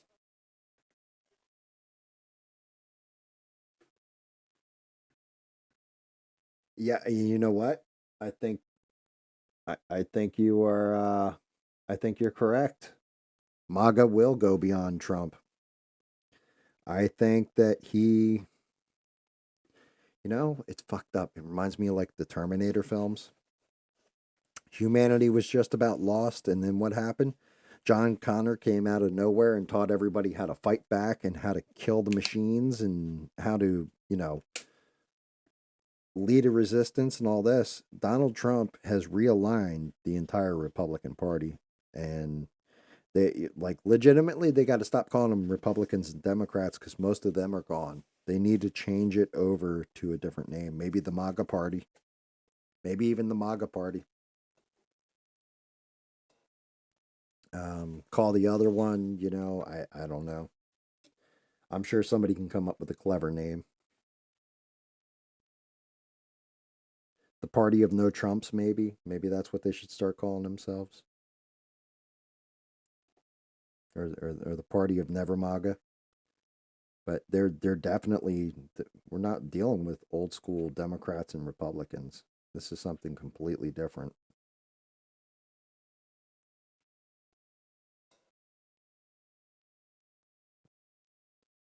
Like I look at my dad's pretty much a Democrat.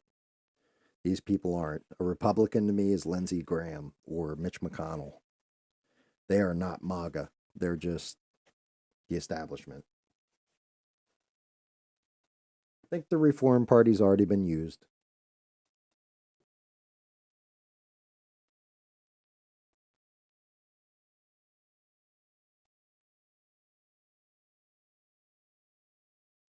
Yes, and there you go. Angels versus demons. That's a good one. Um, See, Trump's uncle with documents and shit like that. If they had those documents, they would have come out a while ago. Like that was part of the thing that realistically, all the attacks they used on Trump, they didn't have anything new. The only thing new that really came up was that dude John Kelly coming out and saying he disparaged troops or whatever. But even that just fell flat because it was like you guys already ran this playbook. You failed last time. It fails this time.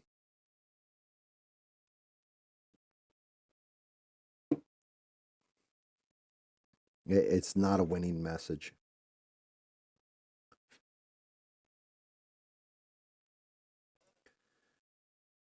I need.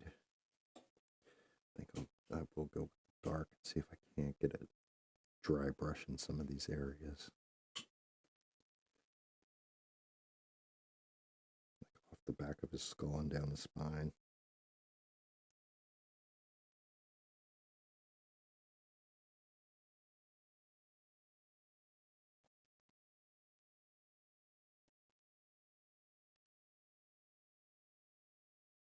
It's like tattooing the damn thing.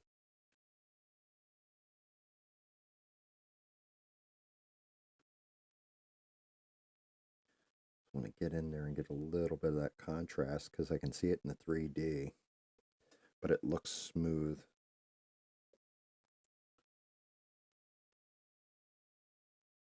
Patriots versus the Pirates. That's pretty funny. Yeah, but who's the Pirates? Because the Trump people are kind of the pirate ship. They just keep picking up different members of the crew along the way. But yeah, I need to rename the parties. I mean, can't call it like the working class versus the little crying bitches. I don't think that one works well. I think people might get upset about the parties being called that, so we can't go that way.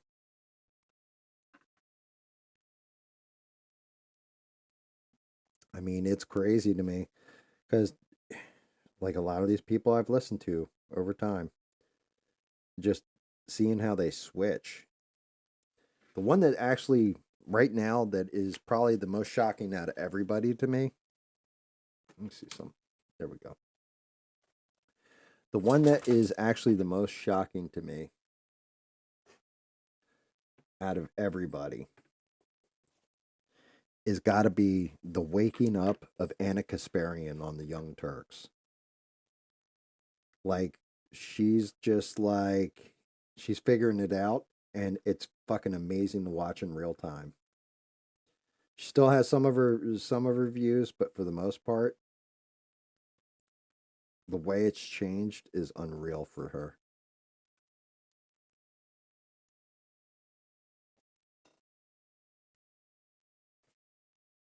See, I can't even say they loot and steal, right? I can't even say they loot and steal or like they stole the vote or whatever. They just played a clever game.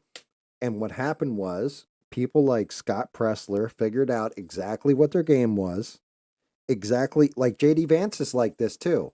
There's a reason why JD Vance would go on CNN or wherever else and then just whoop the shit out of them is because he figured out their game. He figured out the way it was played and then beat them at their own game.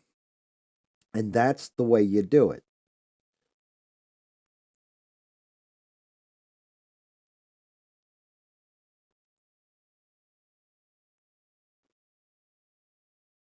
Wait, what was a conspiracy? Did I miss a chat in here? Maybe Trump's uncle. Uh I have a what you call it theory, conspiracy theory. Dude, that shit cut off beans. Like it didn't show it on my screen. There's a conspiracy theory about Nikola Tesla and John G. Trump. I don't believe it just a conspiracy or theory I read about. Yo, what the fuck is up with that? Like, how come you keep getting your chat specifically, Beans? Why is your shit like cutting out and nobody else's? That's weird as all get out. Because you're not saying anything fucked up or out of pocket. Like you're not saying anything wrong. So what is the deal with that? What is the deal with that?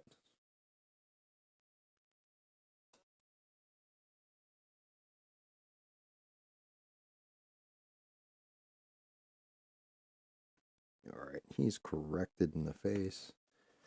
Now let's give him some creepy fucking eyes. Throw him aside and call it a day on this rake. The rake was the one I was least excited for. Actually, to tell you the truth, the fucking Enfield horror, I'm pretty not excited for either. You're not kidding. The truth does get censored a lot. Truth gets Let's go with. I need to do this where I'm mixing right. I need to go to a red and then a sparkle to get those eyes. You're not wrong though, Bina. The truth does get censored all the time. That's part of the problem. Part of the problem is people can't handle the truth in a lot of cases, and it just breaks their brain, or they want it to go away. Because when you start telling the truth, then you have to admit to certain things that you said that were not the truth. And people can't handle that. It fucks them all up.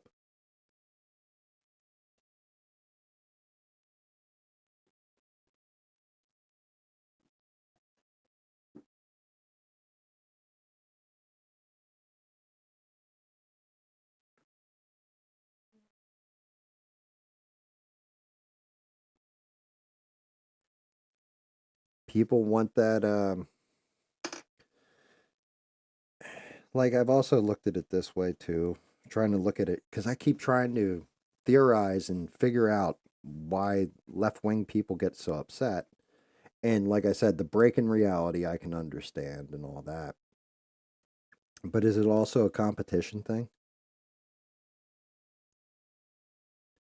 Is it a competition thing about who's right, who's wrong, and they don't want to lose the argument.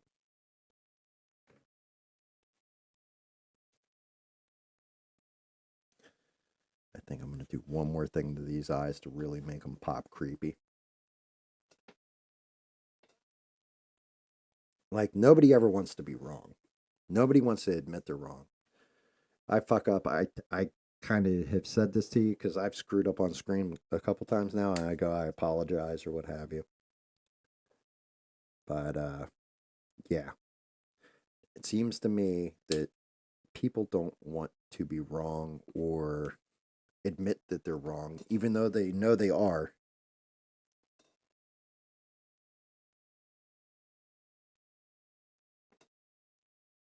And that's just it. You got to be real with yourself at the very least.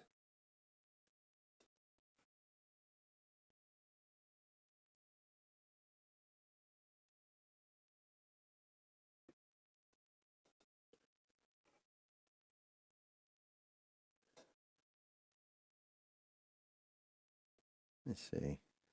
I like that. Does he look like he's staring into your soul? That is kind of creepy as fuck, isn't it?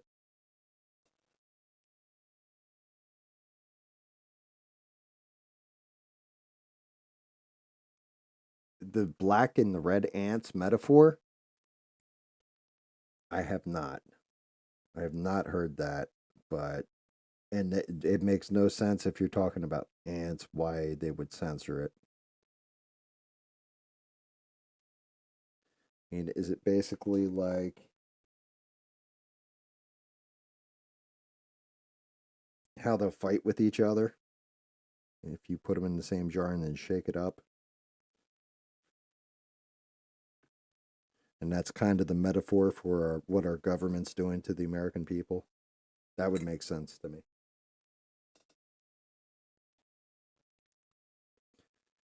I mean, none of it shocks me when it comes to our government, what they're willing to pull. Nancy Pelosi doesn't give a shit who's homeless or starving in San Francisco, even though she represents it. She only gives a shit if her and her husband can eat overpriced ice cream and get drunk and have homosexual encounters with guys who beat them in the head with a hammer. Allegedly.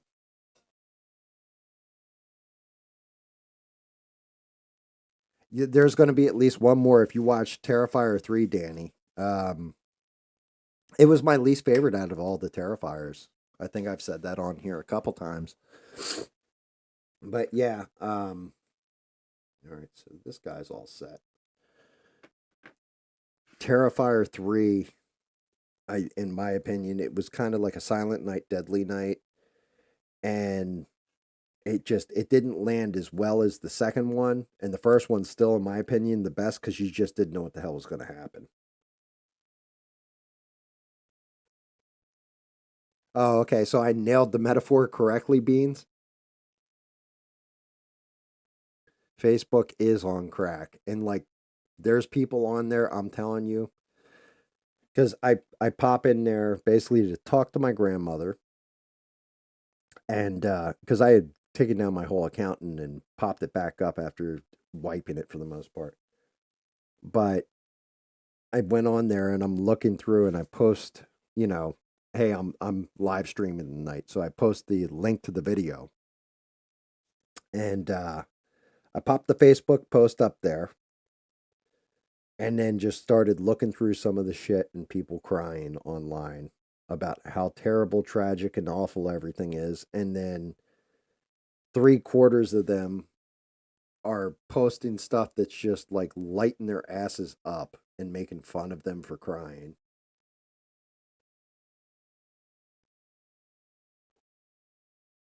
Well, it's going to have to be based in hell, Danny, because at the end, the little girl gets pulled down or what have you. So it would be cool if Terrifier 4 is that girl doing basically like a Dante's Inferno and descending in hell and rescuing the little girl and then getting out. How that's going to work out, I don't know. I didn't like the whole idea of as soon as it ended and I was like, oh shit, it's going into another sequel. Come on now.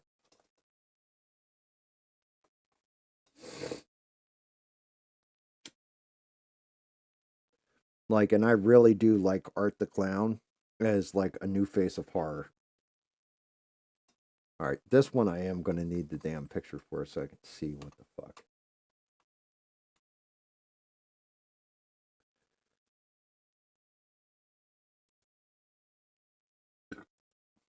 All right, so let's see. The Enfield horror.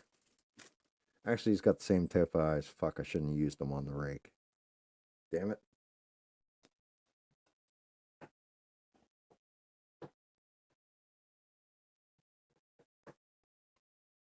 Creepy little fucker. But he is a gray with a purple wash on him. The only thing is,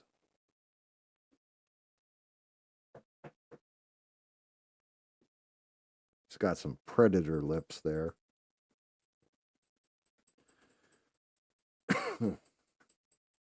Way his mouth comes up. I'll just wash him in the gray I use for the Rake, for the final paint of the Rake, I think. And then we'll get into purple and his ass out.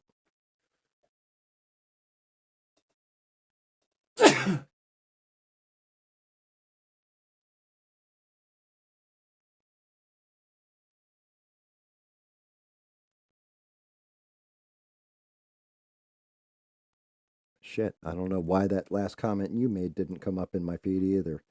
But you said something like if it's based in hell. Thank you. I always forget the goddamn microphone catches everything when I turn my head and sneeze and everything.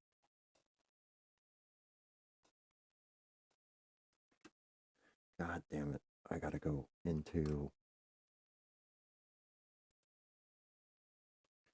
Danny, you said if it's based in hell, we are going to see some real fucked up shit. So, and thank you for the gazoon tight two beans. So, here's the thing, right? Kevin Smith, when he did, oh God, what the hell's the name of that? Dogma. There's one part where Jason Lee's character puts his head on the one girl's forehead, and it's a deleted scene. And then Kevin Smith just posted the most fucked up shit, like on a card, but it was supposed to split to what she was seeing as visions in hell of hell. I don't think anybody's caught truly what hell is. I think the closest I've ever seen is on that show Lucifer that was on TV, where hell isn't exactly a place of torture. It's just you reliving your worst memory and worst point in time ever for eternity. Like the most horrifying thing.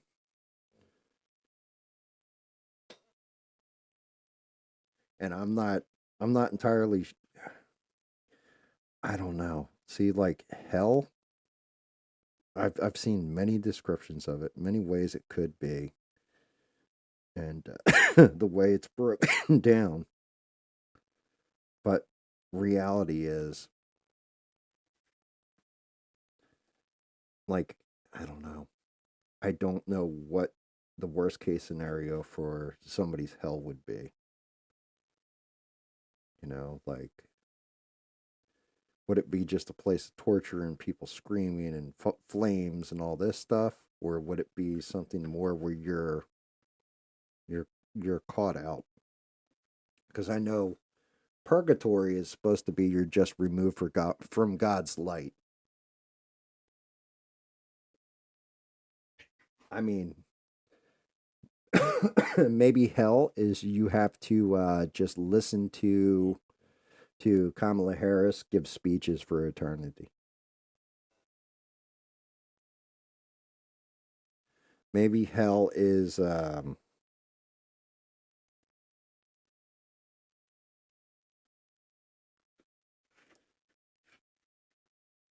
maybe hell is like taking a shit and just not having toilet paper. Maybe that's hell. You know. or having to use a gas station bathroom and actually sit on the seat. Something like this.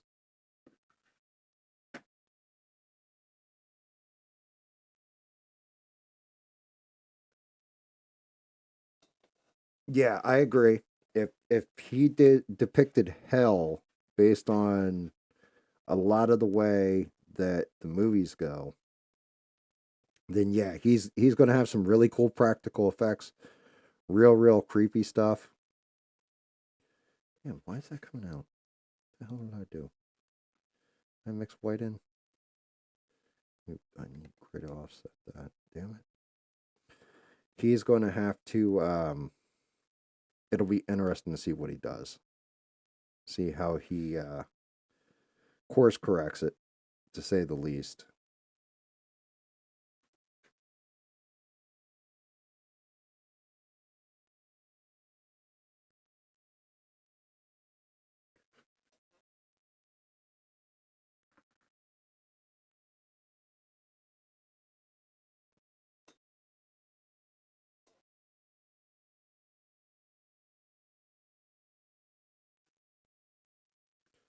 Sand, water, lava. There's a lot of stuff on Earth. But who's to say heaven's in the sky? What if it's all just different dimensions in the same place?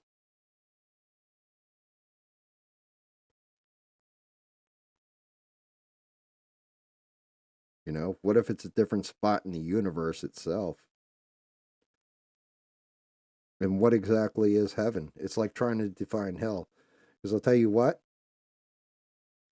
if heaven is basically sitting on a cloud with wings and a little cherub costume on, playing a fucking harp, I think I might want to check out the other place because it's kind of not my bag.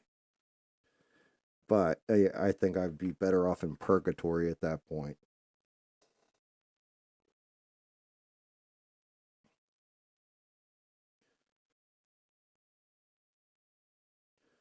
I mean, realistically, what exactly would be heaven to somebody? It's just as bad as trying to define hell for somebody. I think it's subjective. But if you go with like classical, this is what hell is, and you're talking about seven circles and all that down, and heaven, same thing. Be very interesting.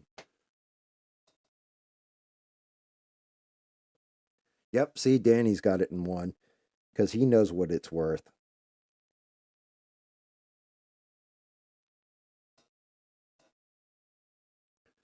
Like I don't know.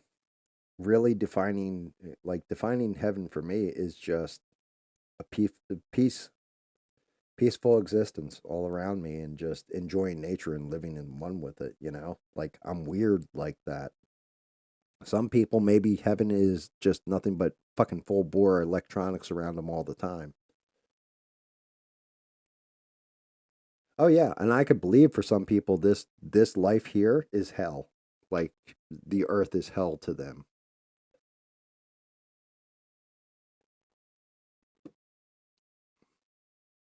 I mean, it really, I think it's subjective.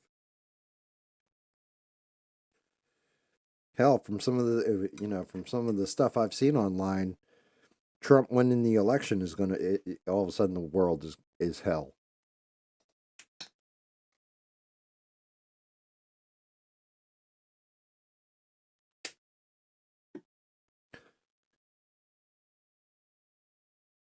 You know, I mean, if we look at Norse, what was their version of heaven? Their version of heaven was all the would be Valhalla, all the warriors battling all day and then drinking and partying all night, regaling their victories and their fights.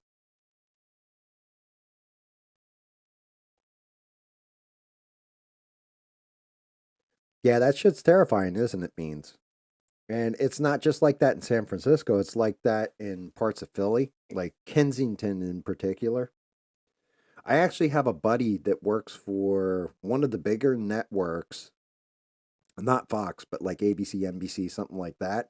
I've known him since grade school. Actually, very good friends with his brother, his younger brother, and he's a cameraman for one of those stations, and he put shit on, or used to put shit on his Facebook all the time that he films with his phone of different things when he's over in Philly doing a story, and that shit is terrifying.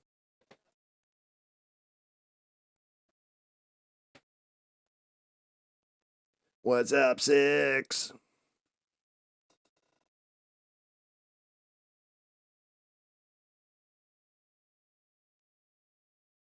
Yeah, it's tragic. Like fentanyl, but that's just it. There is a point in time where people were like, there's not going to be a worse thing than the crack epidemic, right? Then it was, there's not going to be a worse thing than the heroin epidemic.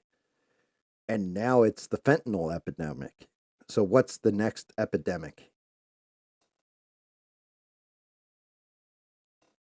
What's the next drug that they come out with? Six already knows. It's adrenochrome. That's the only place they can go now that can get any more intense is just adrenochrome from like small children.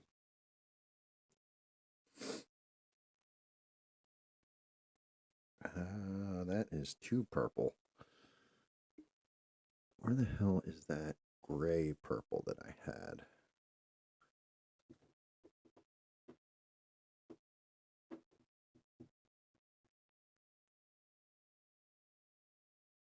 There it is.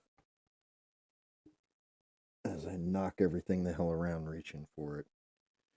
French lilac.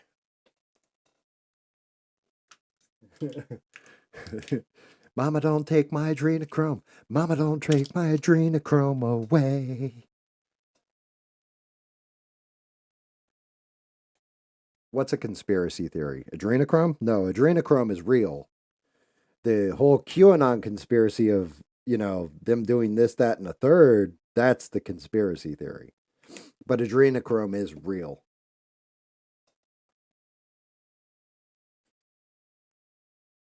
Exactly. Like they extract that shit from glands, but you know, I don't know if they actually use kids for it or what. But adrenochrome is a real thing.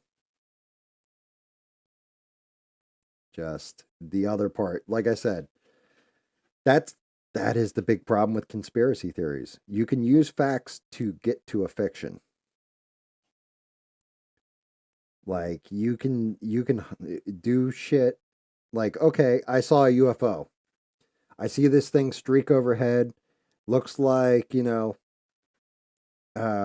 nobody, there's no way a human could fly in that thing and live and all that. Well, that's because there is no human. It's a remote controlled drone that everybody saw, and immediately it becomes aliens are invading us and all this. So you can use the fact that it is something that is real, it is technology and all that, but it turns out it's man made technology.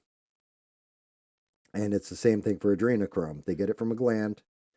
It's like hell. There was a movie back in the day, and you guys may or may not have seen this movie, and it had Dolph Lundgren in it, right?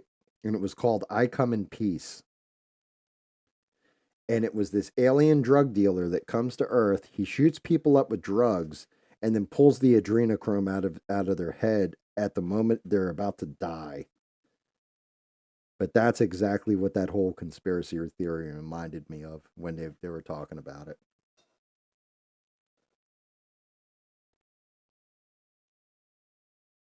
Have a good night, Danny. Thank you for dropping in, man. Thank you for hitting that like on here and everything else, too. I appreciate the hell out of you. Good to see you back on. But yeah, adrenochrome. That would be a hell of a drug. Um, Fentanyl. I don't know why anybody would want to fucking do fentanyl. Like I don't see where that drug would be attractive at all. Like I'm gonna feel so good that I stop breathing, man. Like What are we talking about here?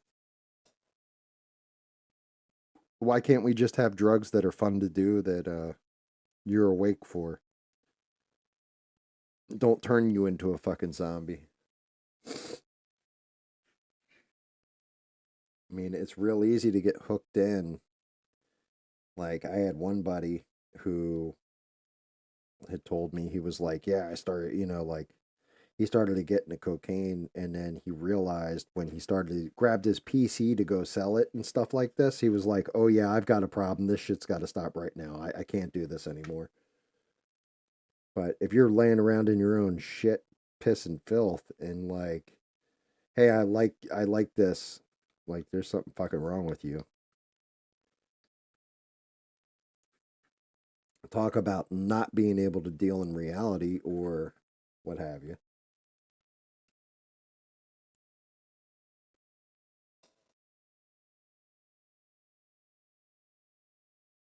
Hey, maybe I am wrong, Beans. You know what? You are not stupid for that one. I could be wrong. Maybe that shit is going on. And if it is, and there's evidence to the fact, and it can be proven outright, like, yeah, that's not a conspiracy and that's real, I'll be the first one to say, yeah, I was wrong on this shit.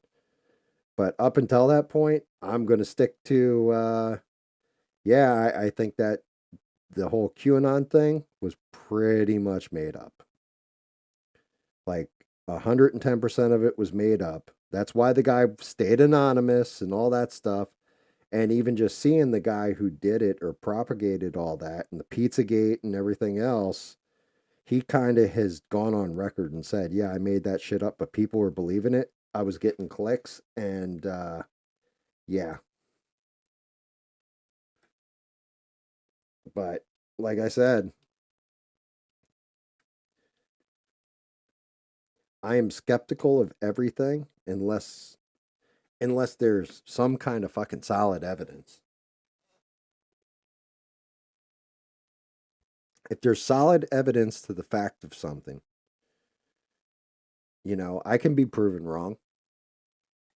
I maybe I'm completely out of line and I should pick a religion and go, yeah, this is the right religion, and I don't. I can be wrong. Maybe one of those religions are right, but I don't have that empirical evidence and I don't have that faith.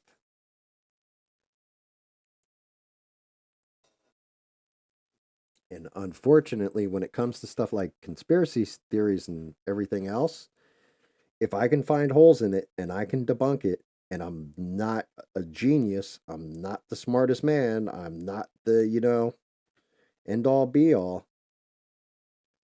Like, I've often said, I think the JFK conspiracy of the government colluding and killing JFK off, I think that shit, I think there's validity to that our institutions and everything else, and so far, that shit's looking like it's pretty damn correct.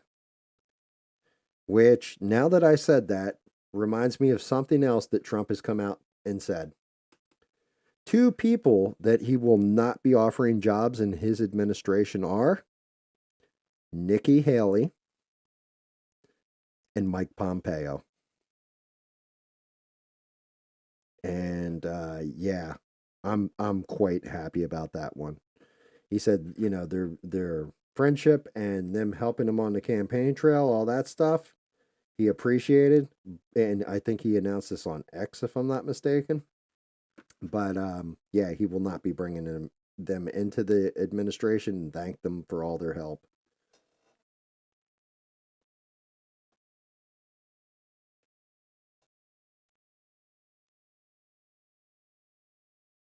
Yes, I agree, Beans. Like, that statistic right there is frightening to me. But the other thing is, I don't discount the propensity for people to do evil shit either. So, as many children that go missing and all that kind of bit, like, okay, it's one thing if is it for a nefarious purpose in a giant, scheme? Or is it some sleaze bag took kid out in the woods and did bad things to him and just buried the body somewhere. You know, like which one is more feasible? That it's a global conglomerate that is run specifically by, I don't know, somebody in the Democrat Party that is doing this so they can pull the adrenochrome from their head? Or is it more likely like some kind of crime by either a parent, a loved one, someone close to them, and then ditching them off or hiding the body? Maybe it's an unwanted kid that, hey, look, my parents never loved me, just flat out. Like, I understand that and have accepted this fact. But they also didn't just like abandon me. Well, I guess in a way they kind of did.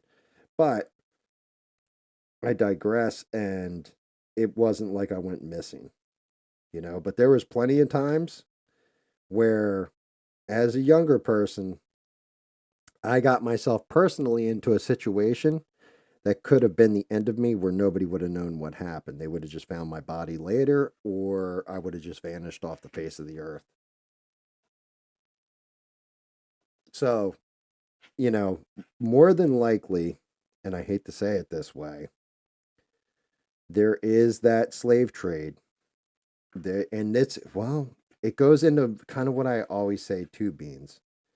What are the two things that I can't stand?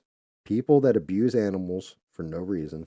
It's not like, a dog attacks you and you had to put the dog down, but they just abuse a dog for no reason, or a cat or whatever animal just to torture them. Because there's sick fuckers in this world too, like that. But then my other thing is stop hurting children. Like, don't, you know what I mean? If you're willing to do adult things to a child, then you should be removed from our society and promptly deleted, in my opinion. I always say wood chipper feet first. So that's because I know that shit happens. It has to happen because of stuff like I'm like dancing around this subject a little bit because I don't know how much I can say without getting completely booted off of YouTube. But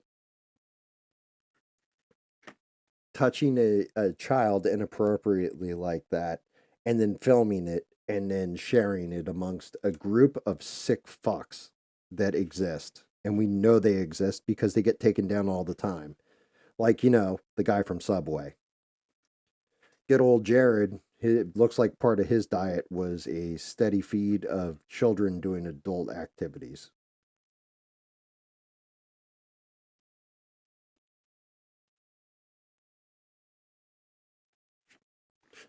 Well,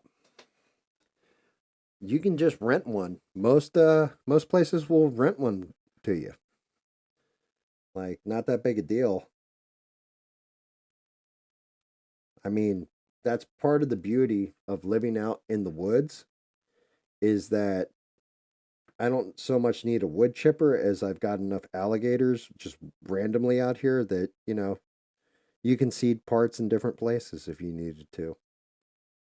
I know one guy that went to jail for a while because he ended a person that was like that.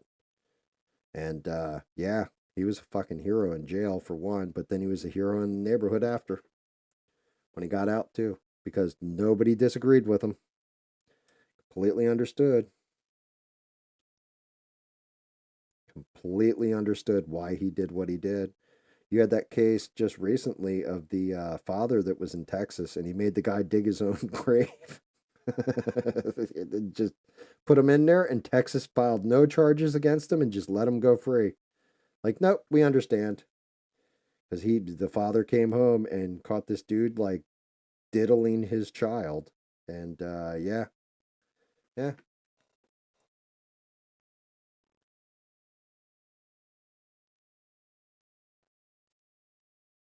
yeah, and I mean that's just it. Like, this is one of those controversial GAM stances that I have. I think if somebody's doing something that heinous and everything else, that public execution should happen. And people should be forced to watch it too. Not because you want to see somebody get deleted, but because then maybe it'll make other people think like, yeah, I better stop this shit if I'm even thinking about doing it beforehand.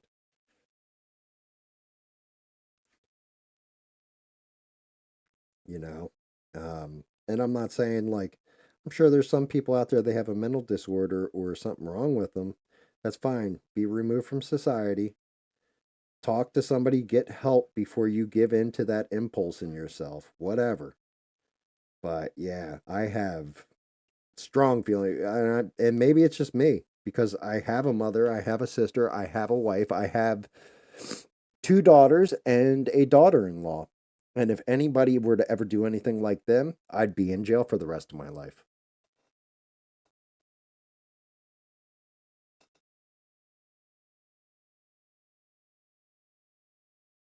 Yeah, that's another one. Yeah, we aren't Iran. I agree.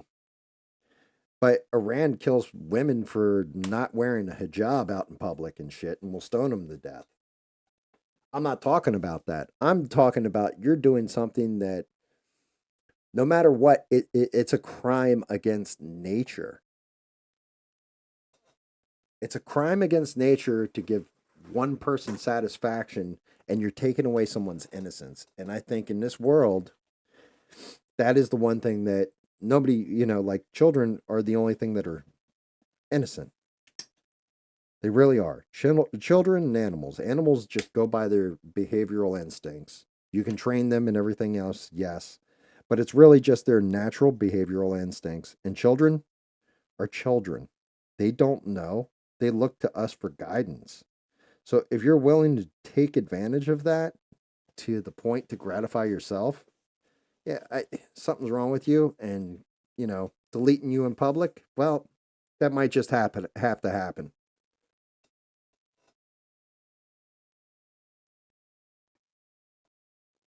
Yeah, but a movie is a fucking movie.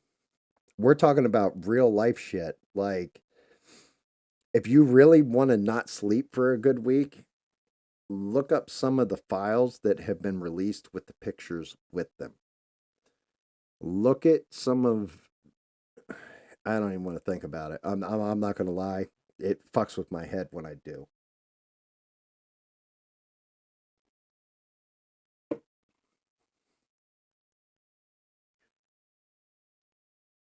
But yeah, publicly executing somebody, publicly execute them. And I don't think I've ever seen a time to kill. Yes, that's just it.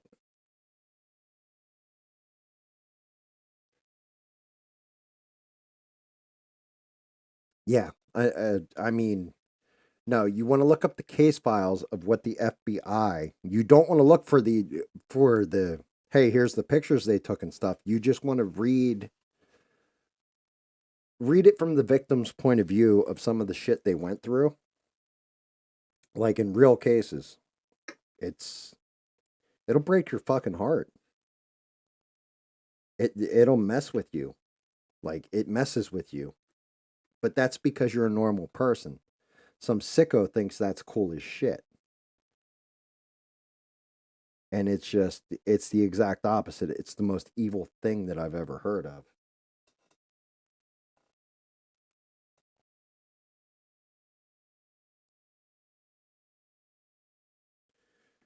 That's why it's I don't know. Shit like that terrifies me. But the thing that terrifies me is okay, I get it if you're somewhere else in the world, right? But if you're in America and that shit's happening, that's got to get corrected immediately, man. Like it's not okay.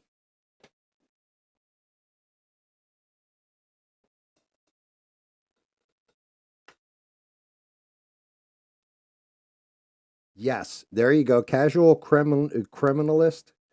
He's covered one. There's a guy, and there's a documentary on him, and his name was Albert Fish.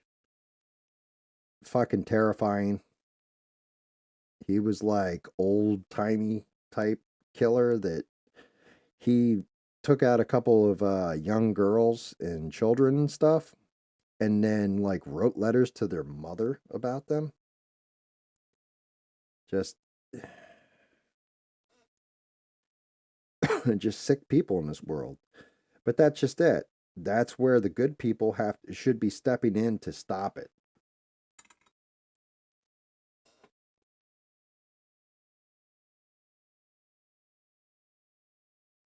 The bad guys from Crocodile Dundee were in New York, though, weren't they? I don't think they were in Australia all that much. They were out in the outback for a little bit, but there weren't bad guys in it. There was guys that were out there shooting kangaroos, but kangaroos are actually, from what I understand, kind of a plague in Australia, if I'm remembering correctly.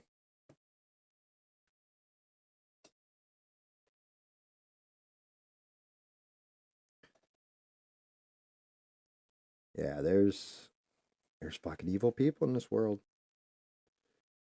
And the only way you fight evil is by good men paying attention to it and doing something about it when they can. It's the only way we fix it. And determining someone's evil isn't about like, oh, well, they used this word and they hurt my feelings. That doesn't make them evil. But taking somebody's life for a profit or taking somebody's innocence away for your own gratification, can we all agree that's objectively fucking evil, man?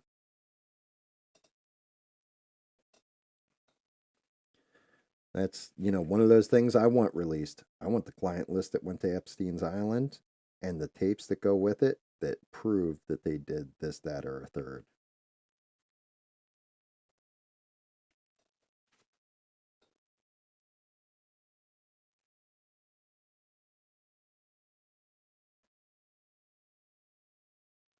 Right. So who are the bad guys in the first Crocodile Dundee?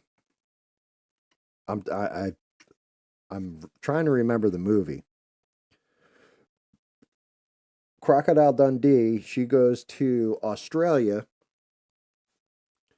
right? She goes into the outback with him. There's guys shooting kangaroos and stuff like that. And then he picks up, like, one of the dead kangaroos, hides behind it, and starts shooting at him with the rifle, shoots the guns out of their hands, scares them. They're like, that kangaroo's got a rifle. Then the croc almost eats them. And then they fly back to New York City. And that's where the bad guys are.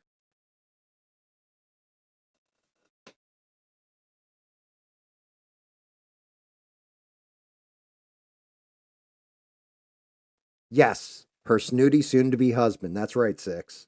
So yeah, I am talking about the first Crocodile Dundee. I don't think there were other people that showed up from anywhere. I think Crocodile Dundee 2 was where, wasn't it like her ex-husband was like a photographer or something like that, and he sent back a roll of film and they came back after him and all that, and then they had to go hide in Australia?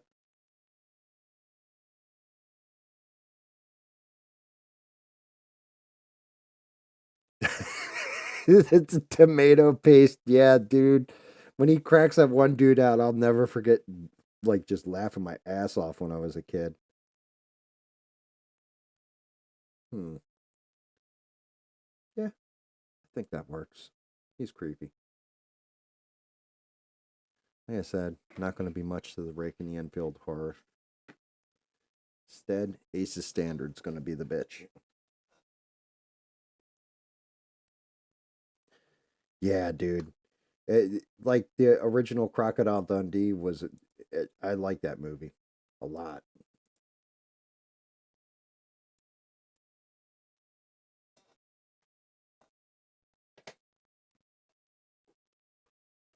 The original Crocodile Dundee was a great film.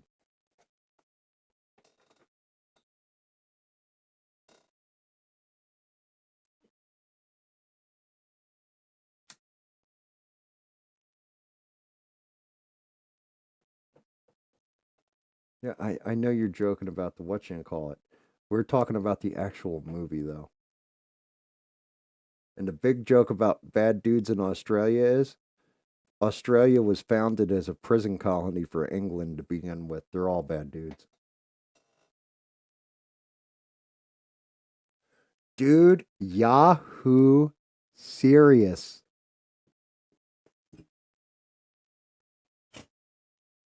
What was that fucking movie with Yahoo Serious? Wasn't that Young Einstein where he creates the electric guitar?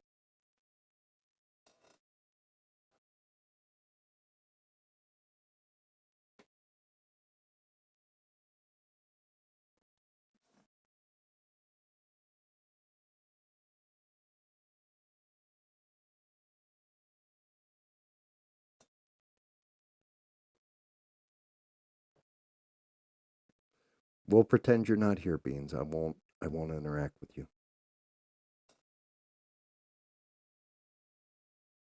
It was Young Einstein. What was the other shit? He came up with the electric guitar in Young Einstein. What was the other stuff he came up with?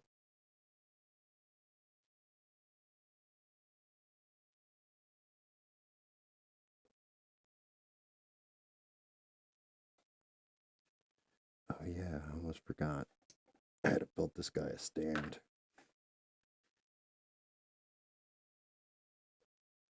There was something else in Young Einstein that he came up with. Fucking Yahoo Serious. Because I remember when I was a kid, Yahoo Serious, I thought was Pauly Shore for some reason.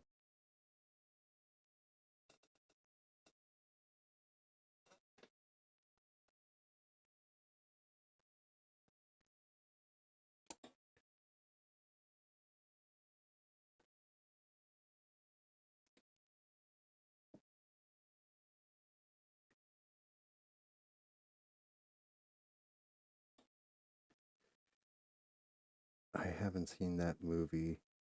I just remember him playing like rock and roll music or something like the song rock and roll music in that movie. He came up with an electric guitar and what else? What was the other fucking thing? Anybody? Anybody?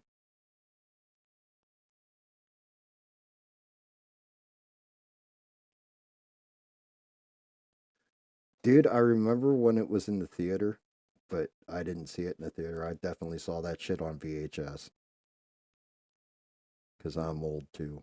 But I remember when it had first come out. I know I saw Crocodile Dundee 1, 2, and then wasn't the third one like Los Angeles or some shit. And I know I didn't see Los Angeles in the theater, but I saw the first two of those in the theater. Ghostbusters. What the hell were the other ones?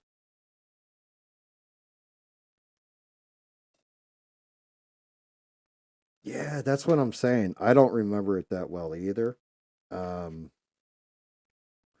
I got in a whole big argument the other night with my son because he liked Romulus and was telling me what a great movie it was. That new Aliens movie, and I was like, "What the fuck are you talking about?" I was like, "That movie was member berries." Like, remember the part in Aliens where it was "Get away from her, that bitch"? Just imagine if that was, a black dude that with a stutter that said it to her, said it to the alien. Out of place and not to a queen alien, just to a regular alien. Yes, one of the movies that I saw in the theater for Pauly Shore that like I actually liked the movie and the movie is objectively just a kind of a shitty movie, but I always had fun with it was Biodome. I always got a kick out of that movie. Like him and I think it was Adam Baldwin.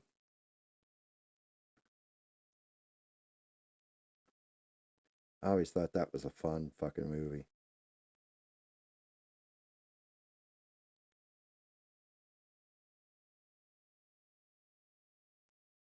Like a simple Jack Stutter, yeah. Yeah, yeah, yeah.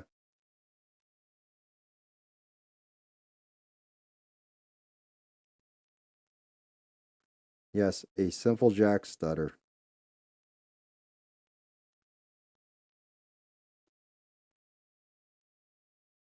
Yeah, well, they did it on purpose because the whole thing is he's supposed to be a like her father built the android or worked at Wayland Yutani Labs, and what happens is he's defective. So like through the whole movie, he's stuttering and broken until they come across Ash from the old school movie, like one of the androids, and it reprograms him, and he gets all of a sudden like brilliant and smart, and then they have to regress him to make him a good guy again.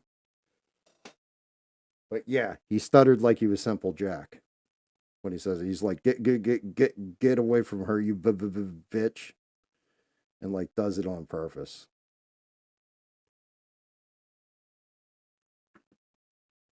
Like the way they did it, it was weird. Also, I don't know if you guys know this. YouTube, I don't know who's doing it. You never go full Android.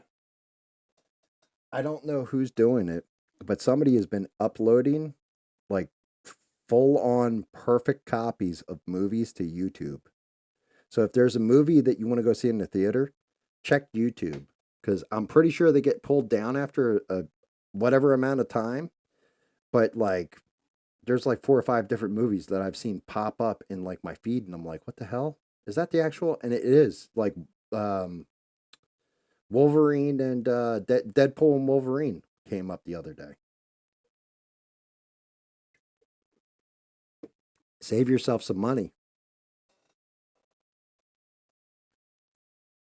Save yourself a whole bunch of money. Just look on YouTube first.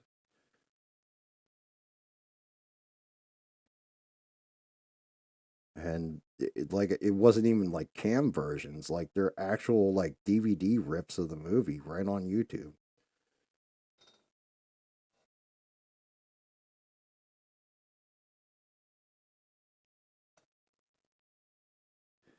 Yeah, you wouldn't steal a car, but if somebody leaves the keys in the car and it says wait, with the sign that says this car's free for you, you can only drive it for 10 miles, well, and you're walking, you might as well drive that car for 10 miles instead of walking it. Might as well take advantage of what you got while it's there.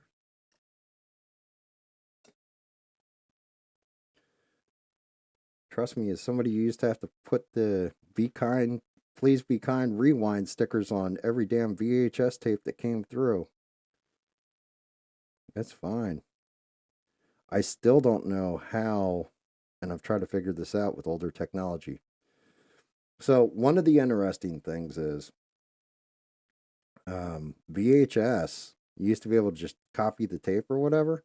At some point, they did something where if you tried to and you did playback on it, it wouldn't like it the video would fade to black and then fade back again constantly through the tape, and I still don't know how they did that. But I own an old system called a Panasonic 3DO, and finding the games for it are impossible, but you can download the games and burn them to a CD, and they actually play in there because there's no copyright protection on the game discs.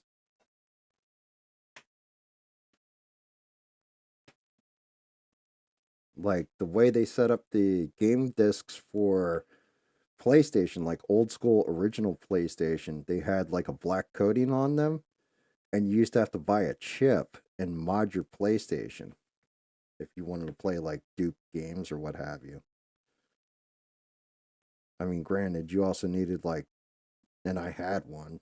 It cost me like $200 for a CD burner at the time. But you used to be able to like play Japanese imports that way too. We weren't getting them in America. Somebody would have a dupe. You'd make a dupe of the dupe and have the chip.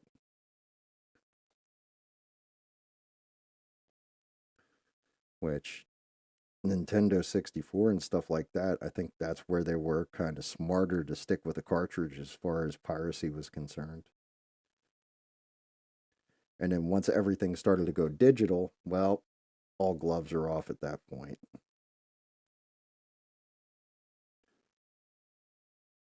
Like at that point, it's game over.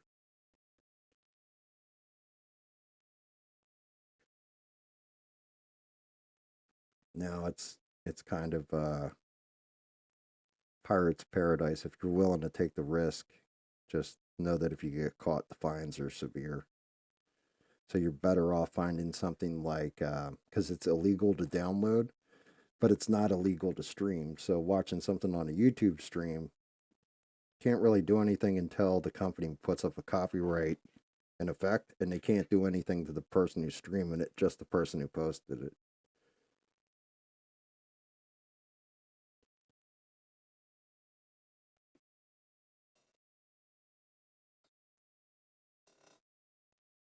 One of my favorite things that Christopher Walken's ever done, since you mentioned him, there was, I mean, of course we have, oh God, what was that? Uh, True Romance. I liked him in that. But there's a movie that's called Pool Hall Junkies, and he gives this speech about lions, and it's a pretty damn good speech. Like, it was actually really, really good. And he delivers it in that Christopher Walken way, where it was actually a very cool speech. If you ever get a chance, go out of your way to see it. It was actually worth watching at least once.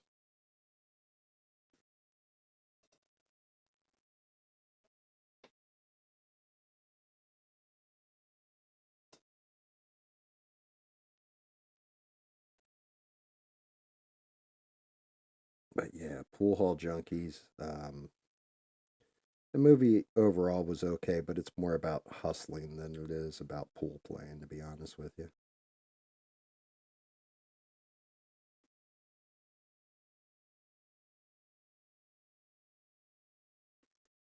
Like they even pull this one thing with, drinking a beer and all this, and if you can pull this $5 out from under this or drink this beer without $5, pulling this $5 bill out without spilling a drop, and like he pulls it off, it's funny because he knows how the bar bet works. But a lot of it is just inside little tricks like that.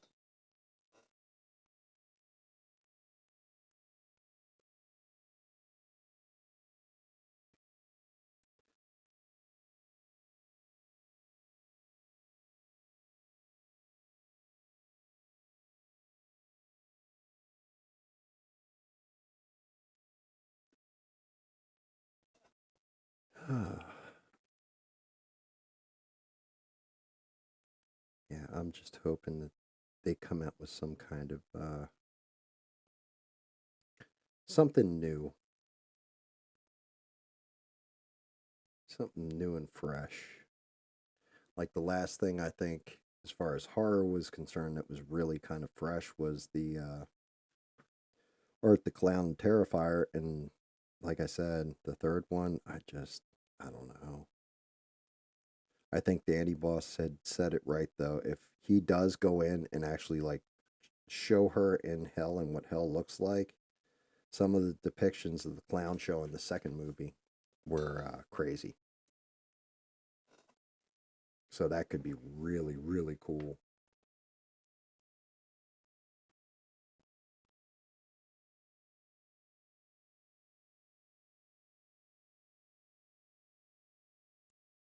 Like that could be badass.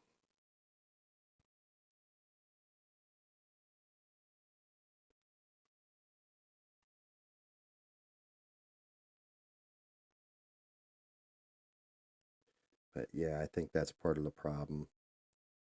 Hollywood's kind of run out of ideas, and I don't understand why. Because there's so much cool stuff that you could do that they haven't, or do it on a better budget with better CGI, what have you, or a mix of practical and CGI. I know everybody was talking about The Substance, and that was John Wick came out. That was amazing action. The only thing is, it's kind of it's run its course. I tried watching I think they had a series called The Continental. It was on like Peacock, I want to say, and I watched that, and I actually watched that on Peacock, and wasn't impressed with it. I think they're doing a sequel to the Twisted Metal show they made, which was based on an old school video game, and that was actually a lot of fun and pretty good. So a sequel or second season of that should be interesting. Marvel correcting the ship is going to be, that's going to be 50-50. I hope they don't shit the bed with the whole Secret Wars and Doom War and all that. Be interesting to see.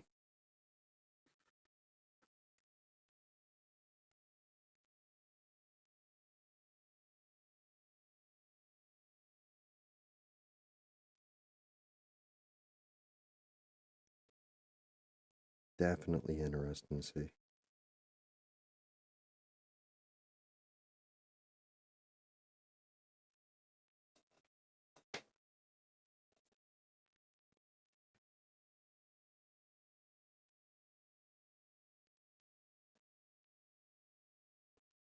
I don't know. Anybody got any, like, I think they should do Silent Hill again and not screw it up. Actually do it where it's kind of makes you jump out of your skin a bit.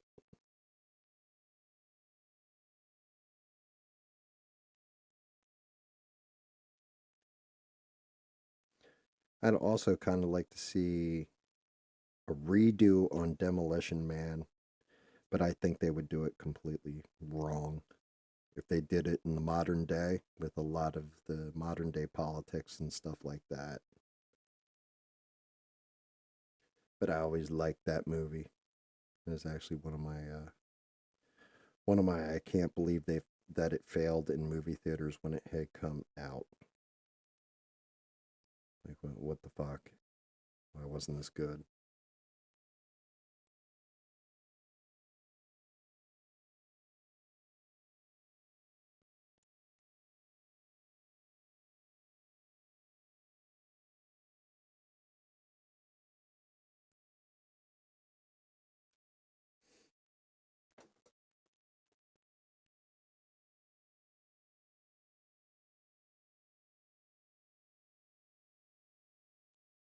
I think that would be cool. Video games are much in the same boat though nowadays. Outside of like Call of Duty 6, Black Ops 6 rather, I haven't seen anything come out in video games like this year that made me go, yeah, I'm going to drop $60-$70 on that. And I'm sitting there playing Warcraft classic of all things. Like a game from like fucking 20 years ago or something, because I think it only goes up to Burning Crusade, so it's like old as shit. But I'm actually having more fun with that than I am most of the modern stuff. Even Mortal Kombat, I'm waiting because they have Conan, the T1000, or no, yeah, T1000, the Liquid Metal Terminator, um, and Ghostface from Scream coming in as guest characters. So I'm waiting for that to update. Fortnite's Battle Pass is garbage.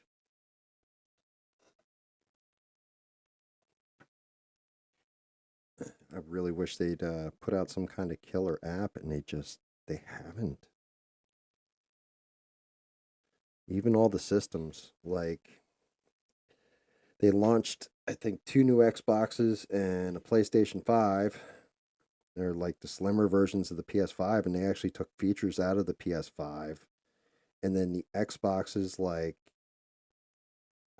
just nothing, just bigger, like internal storage. But nowadays, you play cloud gaming if you've got fast enough internet. So you're not even putting the game on your system, you're just playing it through the cloud.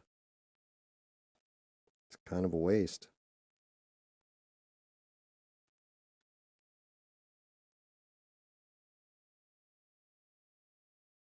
It sucks. I think everybody's most exciting thing was watching the election. That's over. So now what?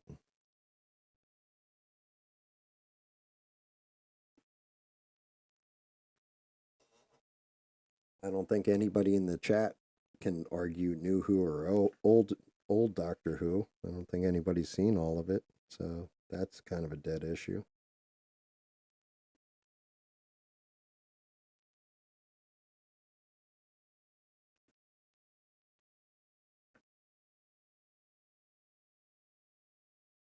Oh, God damn.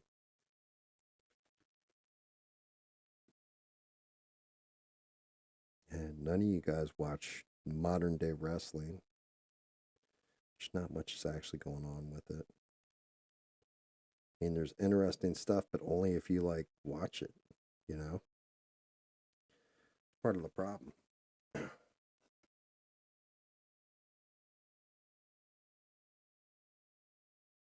Yeah, that's fair enough, mister. Like, not just that, watching people that you're like, why are you melting down? I don't understand why you're melting down, like, at all. But that goes back to, if your reality was that these people are lying to you, you're just figuring out they're lying to you, or if you haven't accepted the fact, that's the other part. I don't know how people haven't accepted the fact that they're lying. About the fourth time they did the very fine people hoax on both sides, after it's been debunked and all that, and still talk about it or still post it, it's like, motherfucker, the evidence is right there. Go look at it. They're lying to you. They're making that shit up.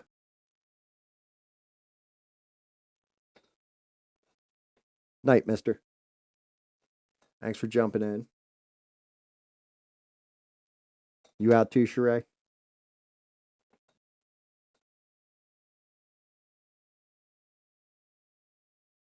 Has a good night.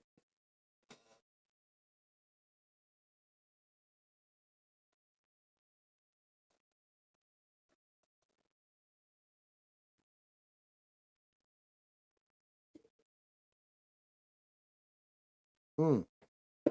It's okay, Sheree. It's like I said, I was running out of stuff to paint, so these guys are going super stupid fast. Like, once this one's done, it's pretty much it. And I don't think it's going to take me like 4 hours to finish it. It's just going to be a lot of coding over, coding over, coding over, coding over. So fun as usual.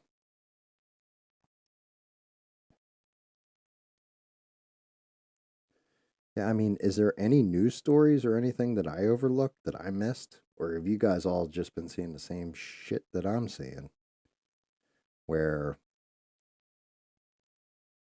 one side's freaking out basically, the other side is either gloating, or I do think the blame game is funny.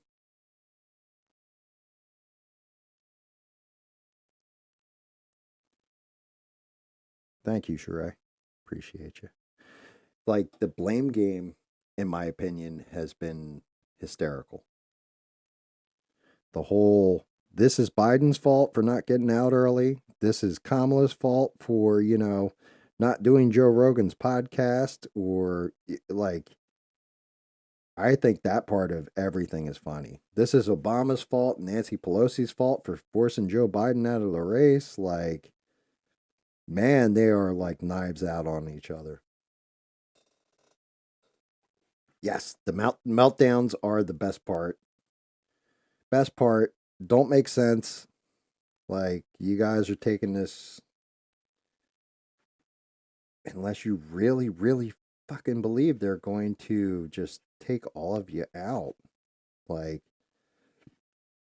it's not that bad. It's not that bad. It could be a lot worse.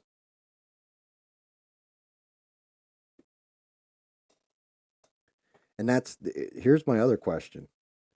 How come nobody has left the US? Like, shouldn't the news anchors that, said, like, oh, he's going to be Hitler and he's going to lock us in an internment camp and all this if he wins, shouldn't they have already, like, left the country and gone into hiding or something so that he doesn't get them if he really is that boogeyman? Like, come on now, what are we doing here? Like, pretty sure if you knew that Hitler, if you were Jewish back in the day, and You knew Hitler was coming to lock you away in concentration camps, but you knew it before it was going to happen. Wouldn't you have left Germany and gone, like, I don't know, France or something, like gotten the fuck out of there? Like, I don't know that I would have sat around waiting for him to come get me. I think I would have left. Oh no, they're not going anywhere. The only person that ever like said if such and such is wins, then I'm leaving the country and did it was Johnny Depp. I think he went over to France or something. He was just like, "Yes, I'm out of here if I can't remember who it was wins." And they won and he was like gone. Like I'm out of here if I remember correctly. I could be wrong, but I do know Johnny Depp did leave the country.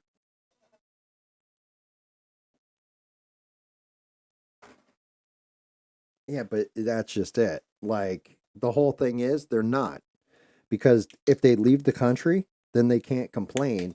And if they truly leave the country, they'll realize immediately what they left behind and how great the country actually is. And they'll go someplace like where? Fucking Canada?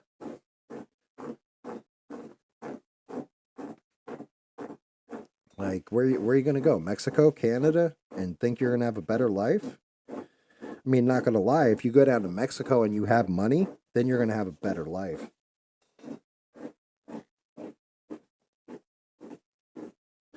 But that's just it. Where in the world is better to live than the United States of America?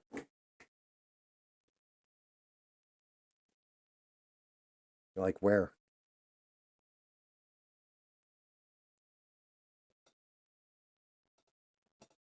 Like I don't know. I mean, I'm sure like if you get older and you don't have all that much, like I said, if things really were going to shit real bad, my wife said something about Costa Rica and I'm like, "Oh, really?" And I looked into it. I was like, that's kind of cool.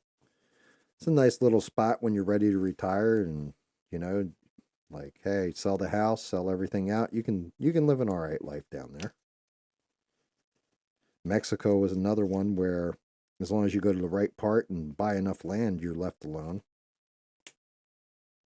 You just need enough money to pay off the local law authorities down in Mexico, and you can live a good life. I mean, the other trick is not to break the law, but just to make sure that they stay the fuck away from you and protect you from cartel members. But you don't have freedoms, fundamental freedoms and rights like you do here.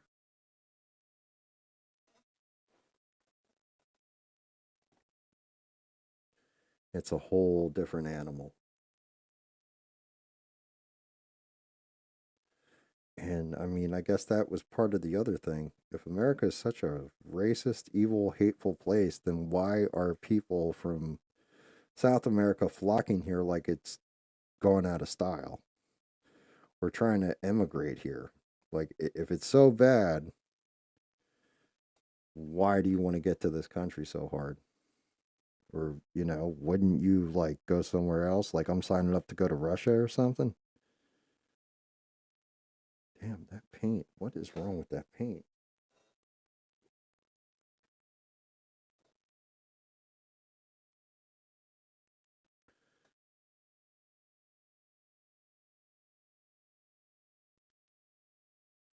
Like, that pixel or the pigment doesn't lay right.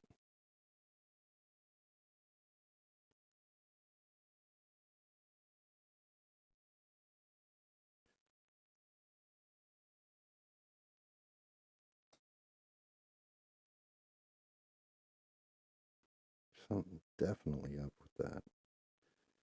That's going to take like 3 coats of this orange. That sucks.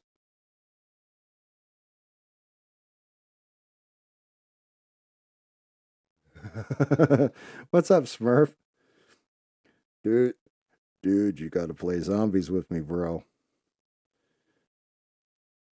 What's your highest round and everything else?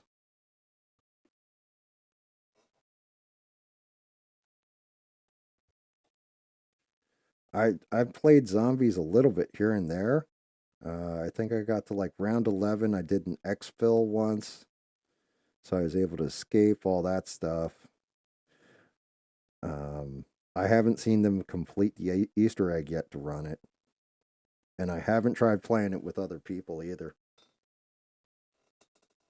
Oh wow, 26.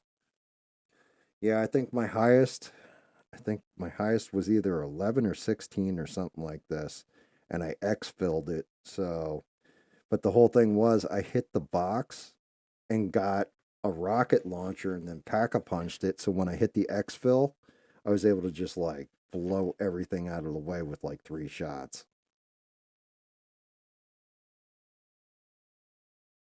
But yeah, I definitely got to get on the jam with you. I think I have the game actually hardcore on my Xbox, but I think I've been playing cloud gaming more on my PC. Have they figured out the Easter egg on the zombies maps yet, or I'm not smart enough to go or patient enough to go through all that bullshit. So I wait till there's a guide out.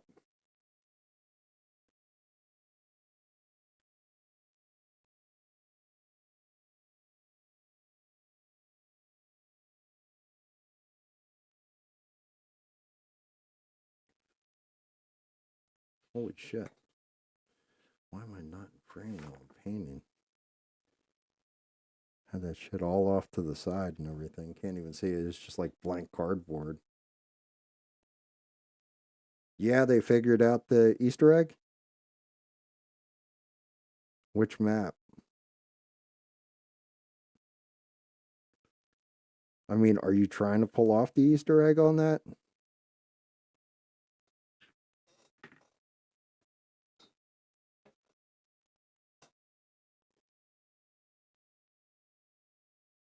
Which one's the first map? The one with the town or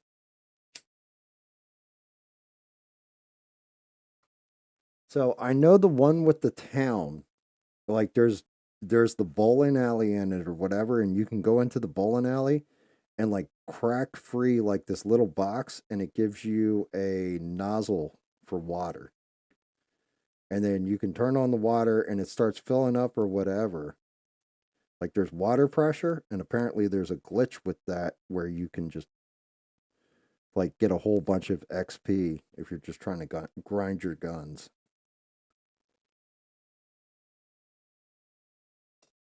Yeah, the town. So does I know I'm probably talking over a lot of heads here. Does it have anything to do with the old school zombies, the Easter egg?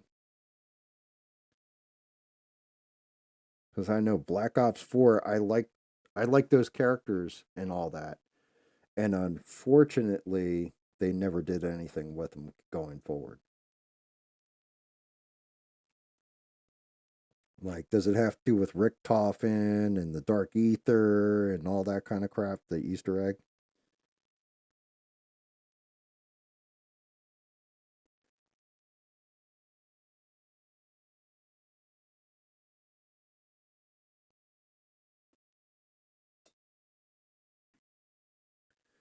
Because like that whole zombie storyline was crazy, but it supposedly ended in 4.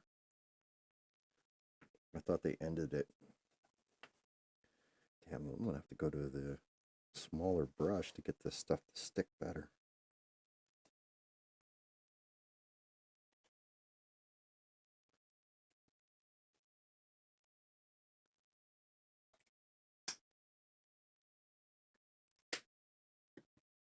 But yeah, it sounds like you're having a blast with that damn game. Because like I played it a little bit, didn't really get into it. Like I was like, okay, this is kind of cool. Got up a couple rounds, pulled next fill, and just kind of left it. And last I saw, they didn't have the Easter egg out. So, and I know it's kind of confusing to anybody who's watching and has never done like a zombies Easter egg. But there's certain stuff you have to do, and then there's actually a story behind it. It's not just about running around and shooting zombies. And the story basically Goes back to World War II, and this like German scientist named Richtofen, and he's experimenting and unlocked the dark ether, and the like it's a whole bunch of craziness, like 3, 4, 5 hour videos on it. Yeah, and that's unfortunate. I mean, at the end of the whole story was the original characters, but one of the big things was there's this little girl named Samara that would show up throughout the whole plot line of zombies, because I think that was Black Ops 2, if I'm not mistaken, is really when that kicked in. But they hide stuff on the level, and then when you do, like, in round 10, if you go here and press this button on this wall, it opens a door, and you go to round 11, run through that door, and then there'll be like something written here, and then you've got to run to this part of the map and type that whatever's written there into this typewriter, and then it opens up this door, and then it plays out the story as you go through it. It goes back to Templar times. Well, technically in Call of Duty 4, Black Ops 4, you did drink that dream potion and go back and fight in the arena and all that. Like a gladiatorial arena. That was a pain in the ass Easter egg to pull off. Only because of one of the levels, you had to kill zombies in a certain order. So there's like a poison zombie, a fire zombie, an ice zombie, and whatever, and then like brutes or whatever. And you had to look at the totem and decipher what the order was to kill them in, and you had to know all the symbols. But the fact it goes back to Templar times, that could be interesting. I mean, do you run in there with a shotgun like, this is my boomstick? Like, like that kind of shit?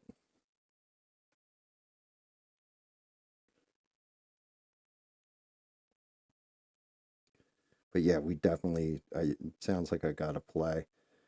I was also saying, Smurf, since you weren't in here for it, I got like my new 3D printer came in or what have you.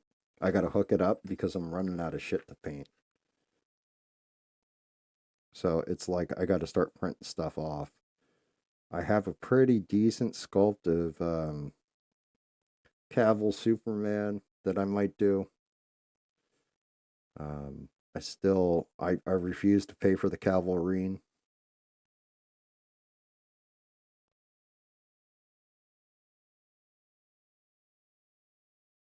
The Origins map. I'm trying to remember what the Origins map is.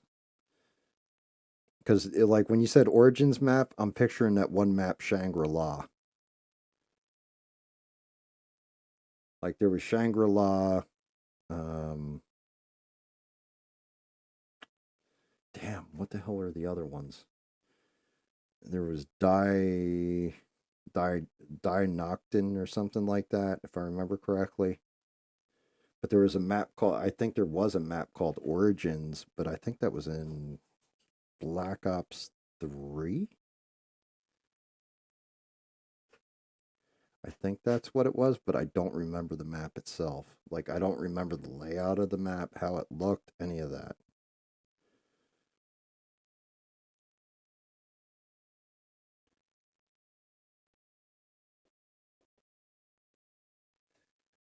Yes, I do remember the one with the elemental staffs, but I don't remember the layout of the map.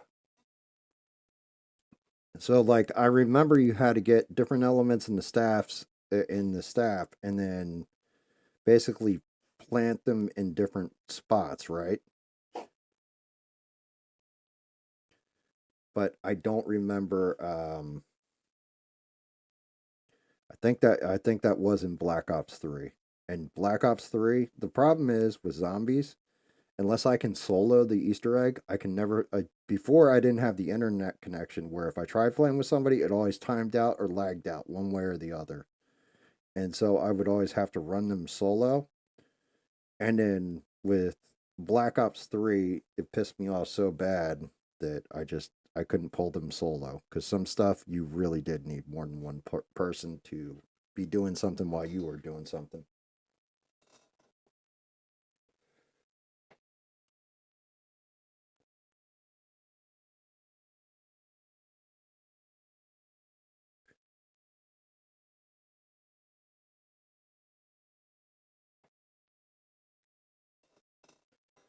Um, Black Ops 4 was definitely more solo friendly, but still difficult as shit to pull off.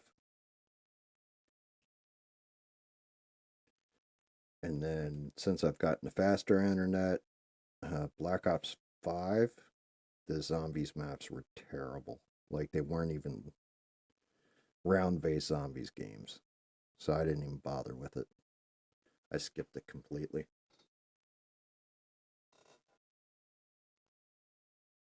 But you go back to that map and then you're running around, you've got to do like other shit.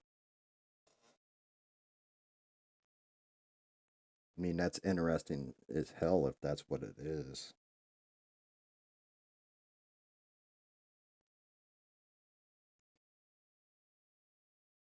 I do know they had put up a preview at one time where they showed the bus from the transit map. And that map I used to fucking hate. It's like my least favorite out of even like the old school maps.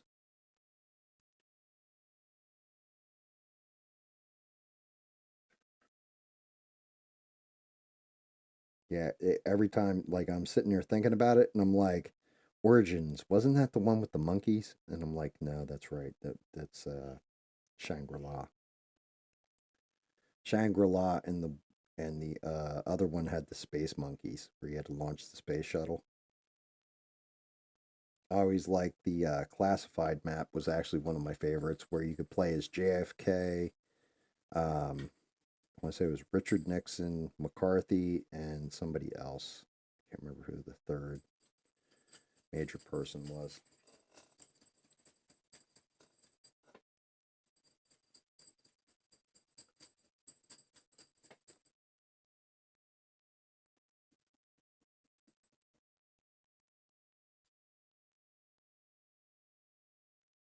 But it was like historical characters and they just said funny shit. Like JFK would just out of nowhere be like, ask not what your country can do for you, ask what you can do for your country. And then, like Tricky Dick would be like, you just gotta shoot the zombies.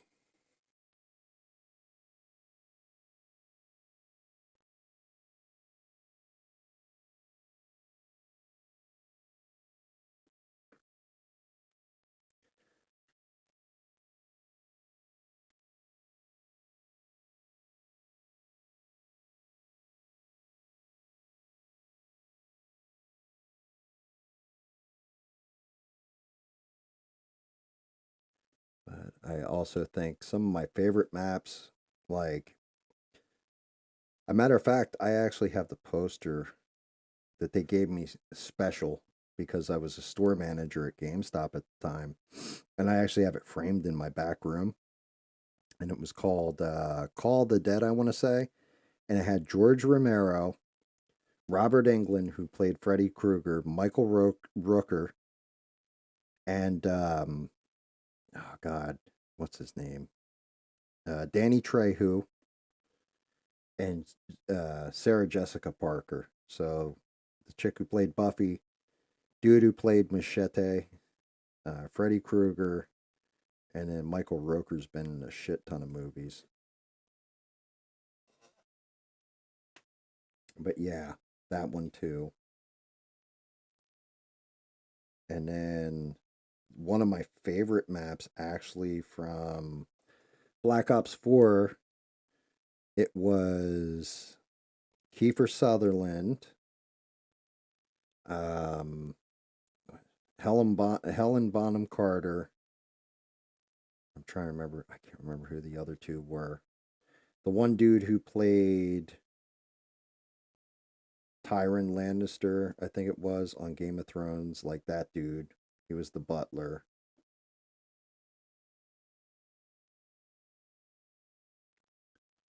But yeah, like they always do some interesting stuff. The Easter eggs are always fucking crazy to run. And they're a lot of fun if you can get other people that are like minded and want to run the Easter egg.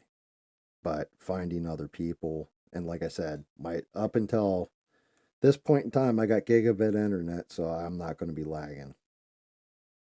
So that's a positive. That's a win in that category. Or before I was fighting it constantly, fight and lag, because every second counts, especially on a zombies map. Like, oops, I dropped my guard for a second, and I'm whooped, and I'm crawling, and there's no way I can stop the horde from just mauling me. And if I go down, I might have, if I'm lucky, I bought like a self revive or whatever. Damn it.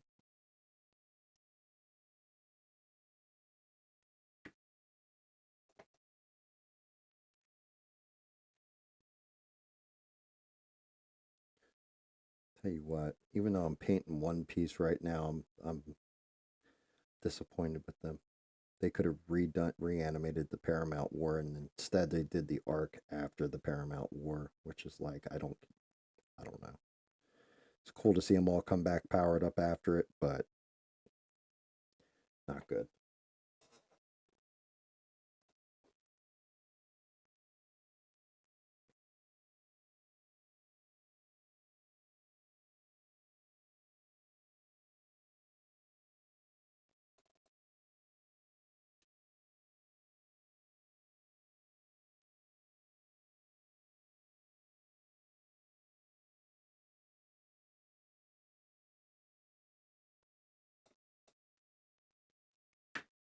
Good God.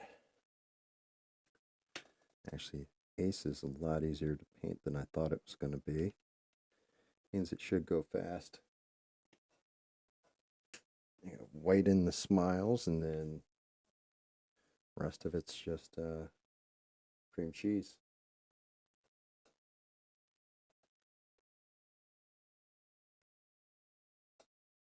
So have you seen anything new there, Smurf? If you're even still in there or out there. I keep looking for something new and exciting to talk about. And the only thing new and exciting that's happened is people freaking out over an election. And to be honest with you, even that's going to get boring real quick.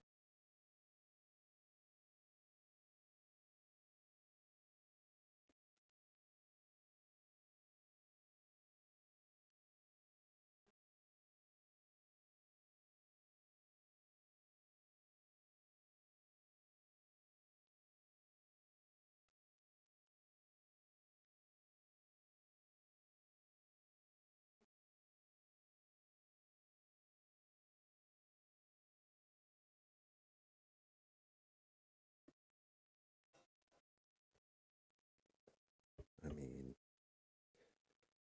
I'm also waiting on Six to drop another drum video. I know that shit's coming soon, but that'll be at least something cool to talk about. Dog, why are you whining? If you're whining while I'm live, you know what happens, pup. You don't get your special puppy cup treat afterwards for being a good puppy.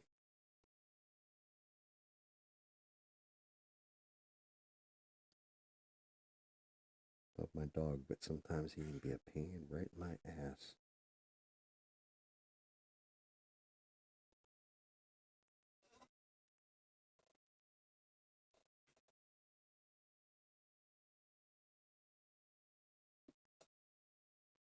Yeah, like, and the chat is fucking quiet.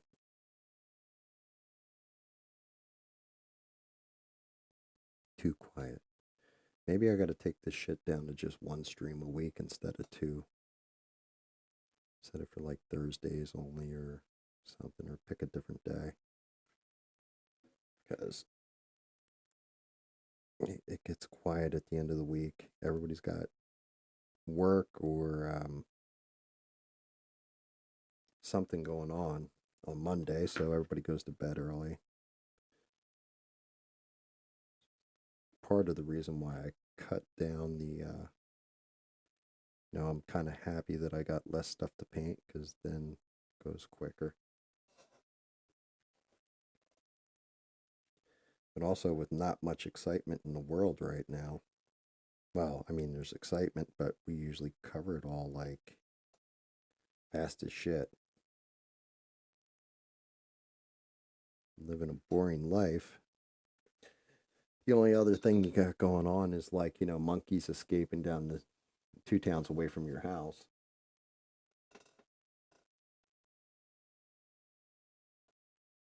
You got a bunch of new stuff. What'd you get?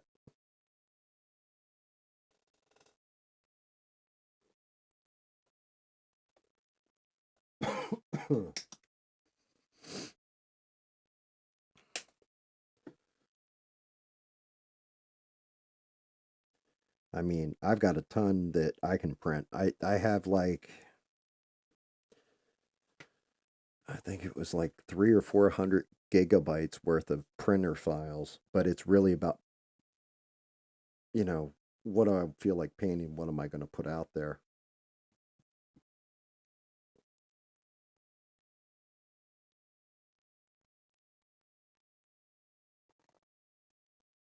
Like what new stuff should I like? What should I paint next? You know what I mean? That kind of thing. Especially since I'm getting into Christmas season. I've got my wife covered basically this Christmas all the way up till next Christmas through every holiday. The only thing I'm going to have to do is a Mother's Day one, but I do that closer to Mother's Day, to be honest with you.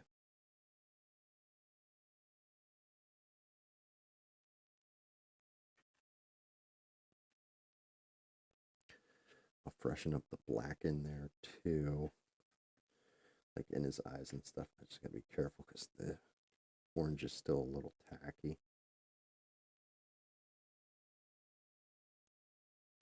Tighten up this white. Do, do, do, do, do, do, do, do.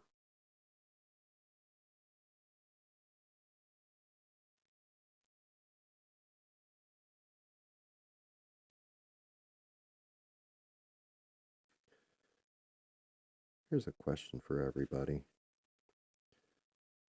Why is it Gen Xers don't get offended by anything? I was having this conversation with somebody the other night, and I realized if you're Gen X, barely anything fucking offends you.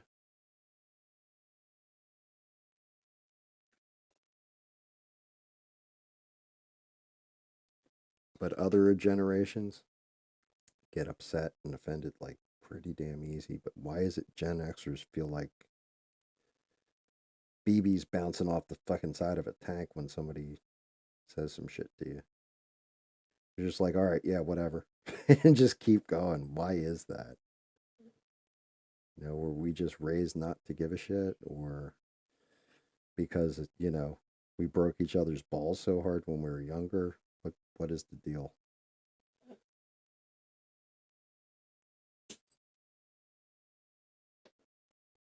Like what is the deal with that? I mean, it is it just me? Or do you notice that with shit too? Like, yeah, sure, exactly. Like laughing and just strong. Like, what is it about Gen X where legit we just don't give a shit? It's like you're this, that, you're the other thing. We're just like, yeah, whatever. I don't give a fuck what you said. So anyway,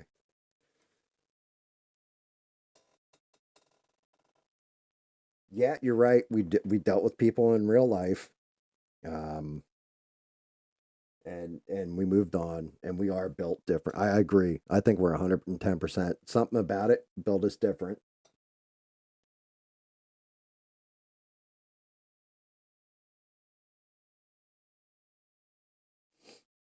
Dude, that's awesome. Congratulations, Smurf. Home gym is fucking epic. Yeah, and there you go, Sheree. That's the other thing. Like, if somebody pulled out a gun when you got into a fight, you're like, yo, are you a little bitch? Like, what's wrong with you? Drop that gun, get your hands up.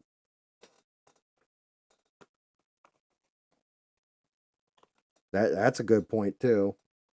If you were pissed off or offended about something, you said your piece and just like moved on from it. It's just like, okay. Like, okay, so you're going to be that way. You just answer right back and just call it a day, you know? But then you'd go like, just still be chill. It wasn't like you fucking hated each other or all this and got all upset about things. You're just like, fuck it. Ooh, that's a yellow.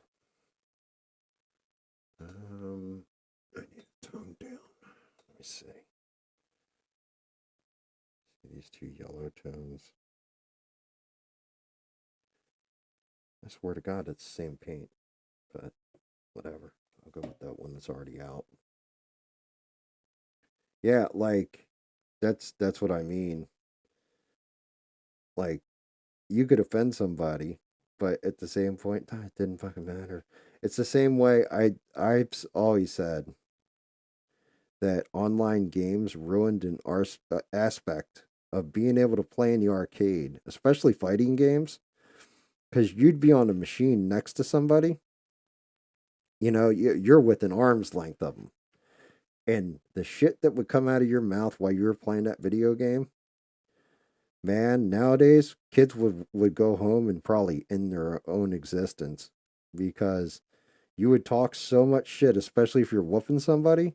But if you talked the wrong kind of shit to somebody, they would just beat your ass for real right there. They wouldn't like clutch their pearls and run away or something, like, or, delete you online or whatever the hell you're doing. They would just, it would literally turn into, well, we're gonna throw hands right now. Let's see what you got. Like we have my one buddy Guido. There was this kid, and I can't remember the kid's actual name, but we called him Slappy from this point forward. We were all playing. We were playing Street Fighter 2, and you used to be able to cheese somebody into a corner with guile by throwing the sonic boom if you were fast enough with it. So you cheese them into the corner, and then if they try to jump over the sonic boom, you just caught them with the razor kick, and they were trapped in the corner. So you just beat the hell out of them, right? And I'll never forget my buddy Guido. It was his second to last quarter, and last quarter syndrome in an arcade is a real thing. And Slappy put like four of us in the corner or whatever and did this to us, and we're all like kind of pissed off. But Guido got really pissed off, and he looks at him and he goes, "Put me in a corner like that? You do that cheesy shit to me?" Slaps him upside his head. Go ahead. Let's see you do that to me in real life. Slaps him upside his head. Give him my fucking quarter back.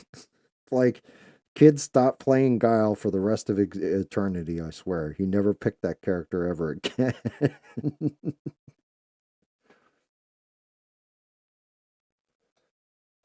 But that's just it. If that had been over the internet and you're playing, you can say whatever the hell you want to somebody and there's no repercussion for it. You know, I have that unfortunate ability that in real life, I'll say the same shit to you as I would have online, regardless of how big or imposing you are. Like, yeah, yeah, you can suck a dick. How about that? How about that?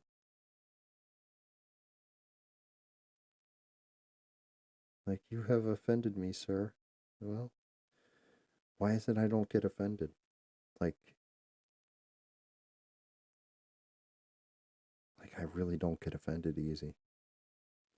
And then I thought it was just me. And the more and more I talk to people who are actually Gen Xers, and it doesn't matter where you grew up either. That's the fucked up part. And I'm just curious as to why is it Gen Xers are built that much different? because it seems like the generation after us, and then especially a generation after them, like it was like it got weaker and weaker. But then the internet is a whole thing on its own, like some of the horrific stuff, like, AVL says it all the time on his stream. Like somebody's disagreeing with you, you lay out some facts to them, and then they drop the N word and run away real quick. Like, yeah, like back in my day, you did some shit like that, you're going to get caught up to and just pummeled into the earth.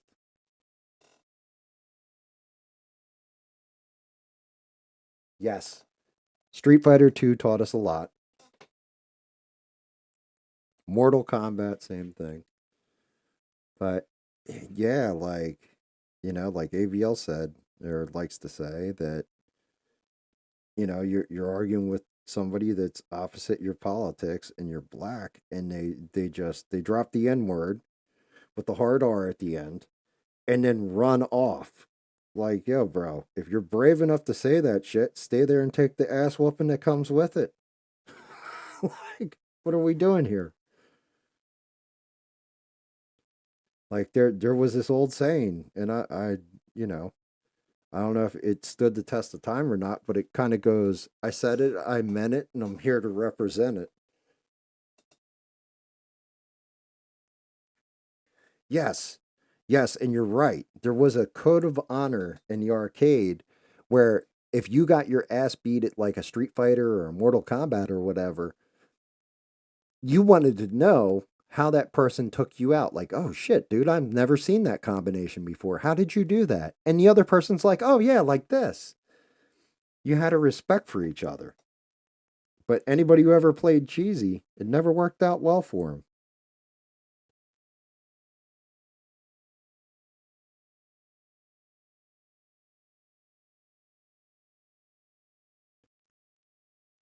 That was one other thing that I didn't touch on at all, since we're talking about honor and stuff like that. People are all confused about 15 million votes disappearing this go around too, and how they weren't there in 2016. And everybody always overlooks the fact that everybody was in lockdown. And even if the lockdown had lifted where you were at, kids were stuck home from school. Everybody was angry. Nobody voted for Joe Biden because they thought Joe Biden was the second coming of Jesus. Everybody voted for him because they were angry at Trump. And then they got him in there and said, well, we weren't so angry at Trump now, are we? Because Trump at least had this shit humming.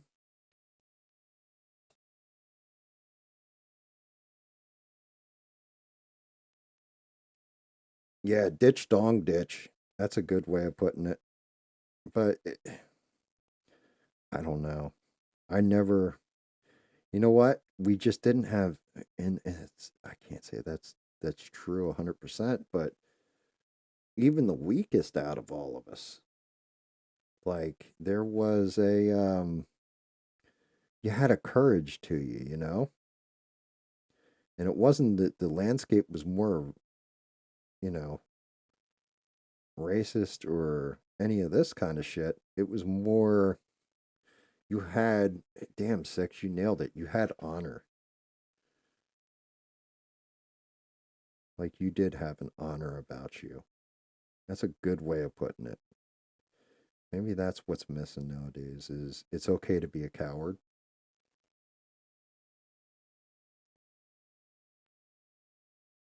or okay to show your feelings.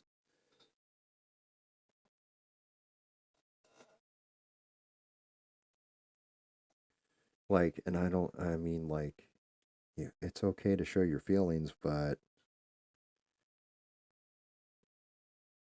like, I don't know.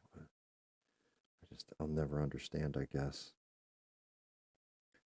Somehow we bred a weakness into later generations that wasn't there for Gen X. And does that come down to the internet? Is it the internet that did it? I gotta stop touching that yellow and let it dry real quick and hit white and then orange and then back to yellow. Yeah, we definitely didn't expect any fucking milk or cookies.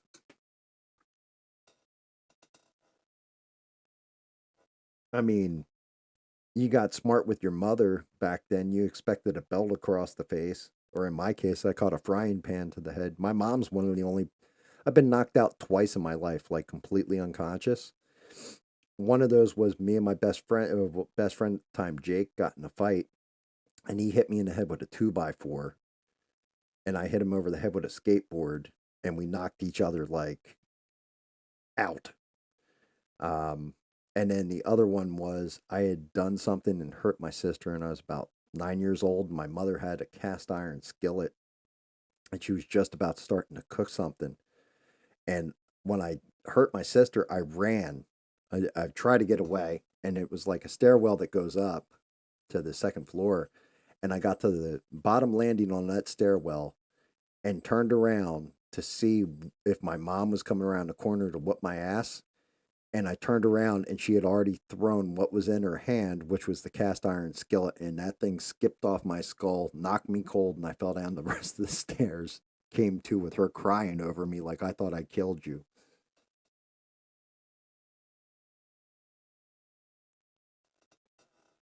Yeah, well, that's just it.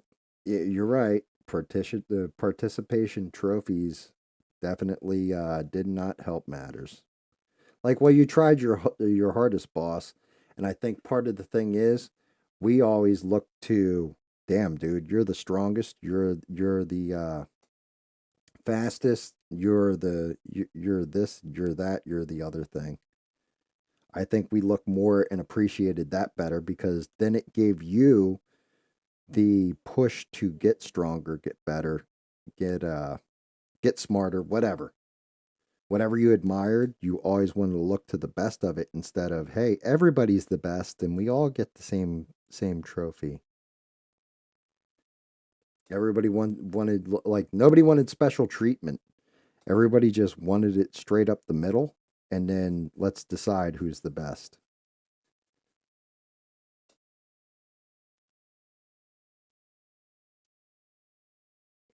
Yeah, yeah, that's true.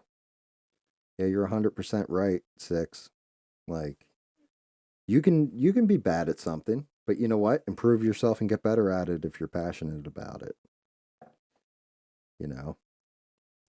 It's okay to be bad at things. It's not okay to give the fuck up. Unless, it's a reality check kind of deal where I can't carry a tune in a handbag, but I'm going to become a professional singer. Like, no, that's never going to happen. That sort of bit.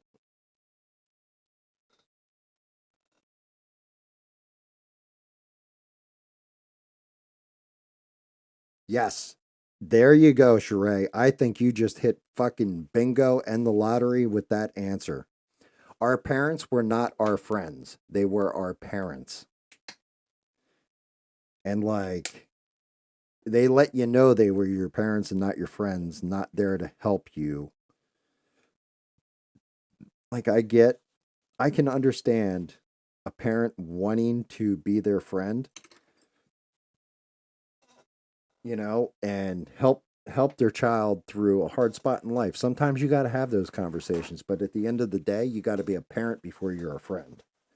Because when you're their friend and they view you as their friend, they expect you to be empathetic to whatever bullshit they're trying to pull off.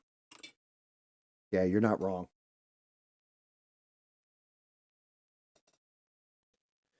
Yeah, because not going to lie, if I ever, and back to passions or whatever, if I ever tried to play the drums like Six, yeah, like it would be. I definitely, you can tell I'm right white just by listening to the rhythm I would play those drums in. Like it would be fucking god awful.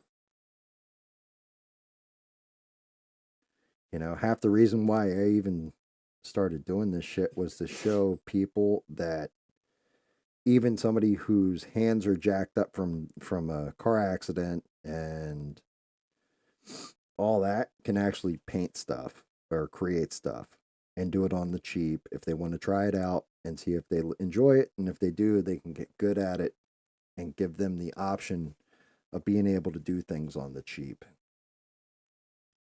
Like, here you go, here's a $1.15 bottle of paint and 50 cents worth of resin, and we're gonna make something. But yeah, and I think that's just it. Everybody's got their own skills, talents, and it's just a matter of either unlocking it and finding it, or if you're not good at it, like, okay, well, let me keep going until I get good. That's actually, tell you the truth, that's a video game saying right there that I actually can appreciate, where you play something, you get mauled. Like, somebody just mauls the hell out of you nowadays. And one of the things they used to say was get good. Get good, scrub.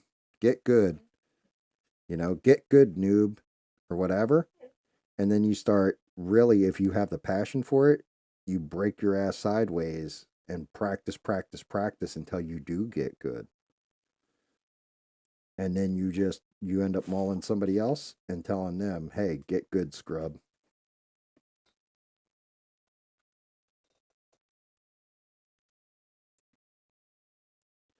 But everybody has to suck at some things sometimes and has to build up.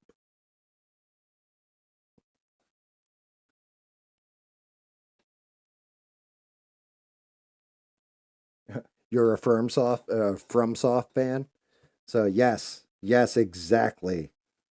And for anybody who doesn't know what he means by saying he's a FromSoft fan, that would be the Dark Souls series, the Elder Ring series, and all that, where you get hit twice, and like, no matter what kind of armor you're wearing, no matter how badass you build out your life bar, you're pretty much dead. Like, it just ends, and then they start you back at the beginning. It's almost like playing two button Nintendo, except with checkpoints and just brutal difficulty. And then even that, they kind of unfortunately, I do like Elden Ring, but my God, was it easy compared to something like a Sekiro, where Sekiro, I wore out a controller blocking so much, or deflecting and parrying so much on my right bumper. I had to replace the bumpers. They like wore out and like broke.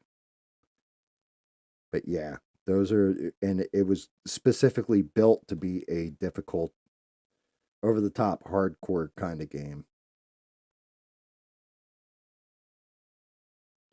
And funny enough, when you put that challenge in front of kids, they sold very well because kids actually like a difficult challenge.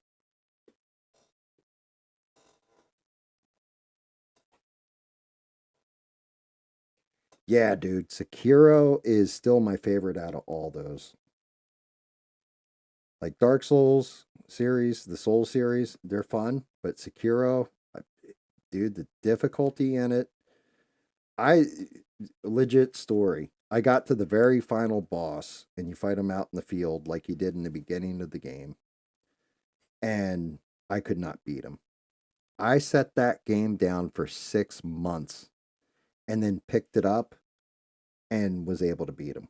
I don't know why. I don't know what changed in those six months, but I went back. I played like Dark Souls 3, Dark Souls 2, and then the remake of Dark Souls 1. I'm like, the only one I haven't finished now is Sekiro. Because I know you have the ones on the PlayStation, like, oh God, what is it? Something Born. Um, and it was kind of one of the first. I know you had, oh God, what the hell was the first one? There was something else. There's two other games I'm not mentioning here. One of them was Souls, or it was something, and then the other one was something Born. Bloodborne. Bloodborne. That was the one. I have not played through that. Yes, that's the right game, 6. But then there was another one, and I actually have it in the back room too for like PlayStation 3, but it's the precursor to Dark Souls. Like, when they were first messing around with that shit.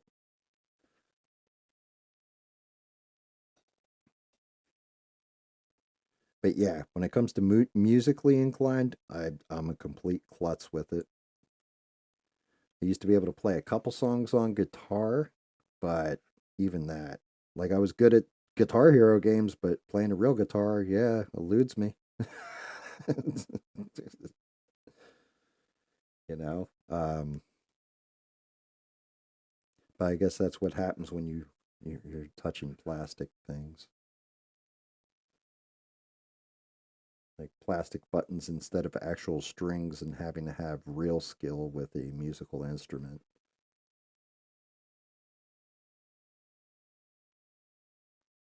Demon Souls, that was the other one. I always thought that was like kind of like the precursor, to be honest with you. I played through a bit of that. I never finished it. I've got it in the back room, like back in the game room or what have you. But yeah, I never played through Demon Souls.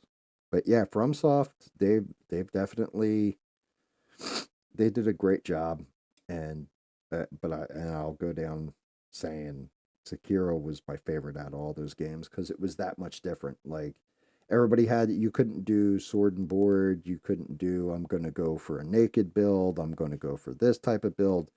It was legitimately like you get a samurai sword, you're parrying attacks, enjoy yourself, game over. Like you can dodge your parry. That's it. There's nothing else to the like there's no major, okay, well, there's a cheese strategy here with the sword and board, none of that.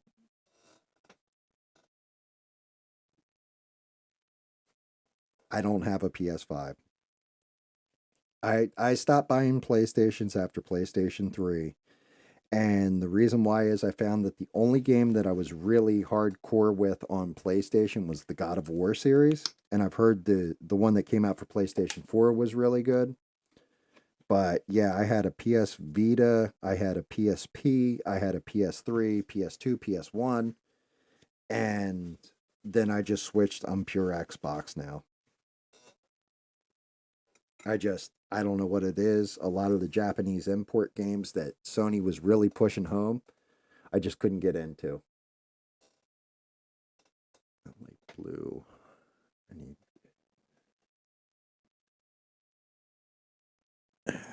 Yeah, sky blue will do these.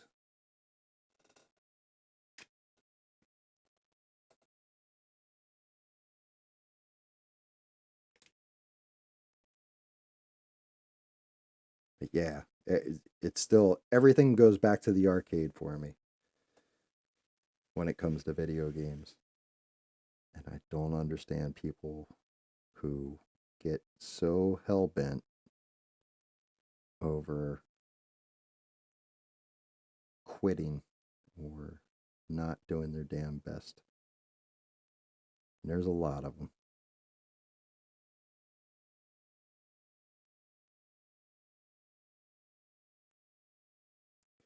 Seems to be the majority of them, to be honest with you, nowadays.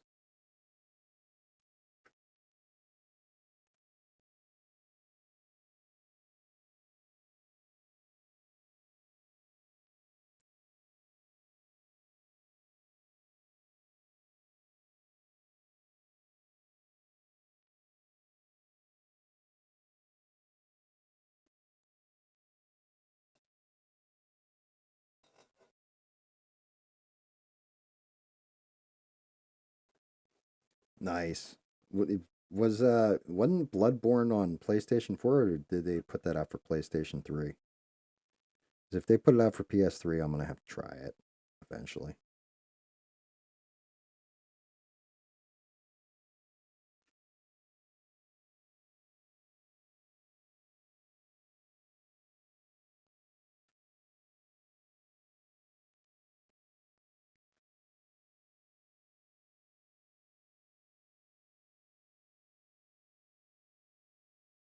Like PS4, maybe when my son upgrades to a PS5, which he's kind of due for. Maybe he'll get one this Christmas. But I'll borrow his PS4 and then buy it if that's the case and check it out just to play it. mean, like Smurf was saying earlier, I got to go in. I'm gonna have to run zombies with him now, because sounds like he's amped up over the Easter egg, and he's one of those people I jam my games with. Him, Dark Skull, David Mon. It was on 3. Okay, well then I'm definitely gonna have to, because like I said, I've got a PS3 in the back that just think I used it for Blu-ray movies and God of War, and then the rest of the time it just sat there collecting dust. Because God of War 2, it cracks me up because they always release a new compilation whenever they put out a new setup, like a PS4, PS5, whatever. But yeah, PlayStation 2, I played through the original God of War.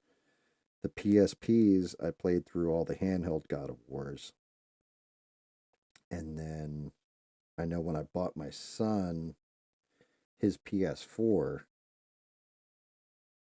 that's when I got the new compilation. I was like, here, you got to play through the God of War series. Like that was always my favorite. But I got him the latest God of War with it too, and he really enjoyed the hell out of the new one. He was like, yeah, I like the new one better than the old ones.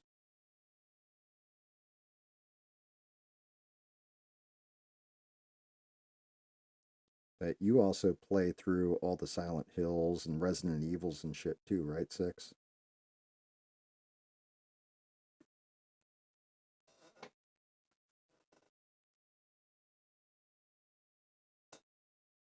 Oh, so it was on PS4. Yeah.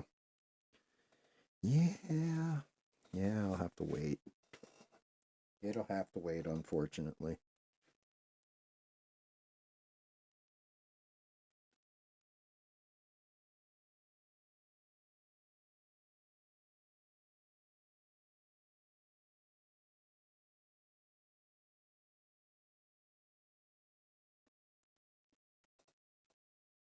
I went in a little too thick with the blue on the little side thing on the left. I mean, I'm not too worried about this one. This Ace Standard. This is for my one-piece shelf in the back.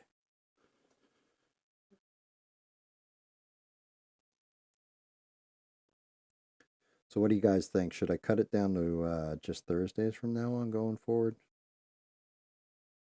Just do a Thursday show?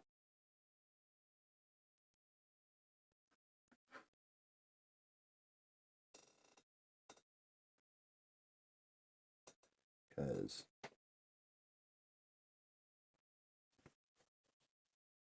we're going to run out of time. Well, I mean, not necessarily. Can always talk about the old days, but, don't want to run out of shit to talk about. That's worse than anything else.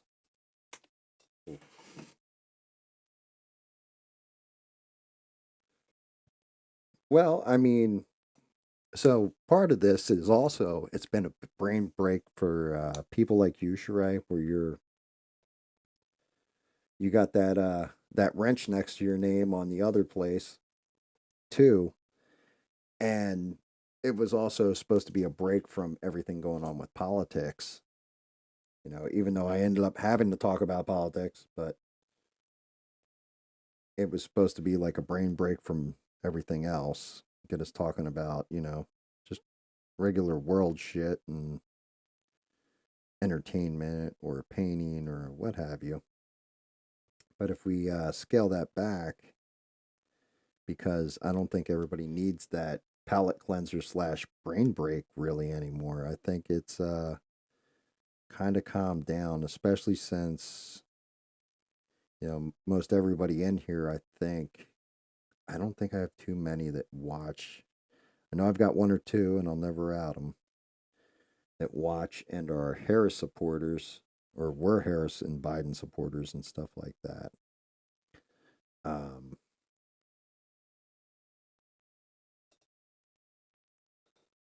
yeah, and I mean, and that's just it. And I appreciate everybody too, because if nobody tuned in for it, then what the hell's the point? But I'm also thinking now that the election's done, going to, especially we've got, shit, We got Thanksgiving coming up, Christmas coming up, stuff like that. Um, Thinking maybe we go back to just like a Thursday show or something. And everybody got their brain break.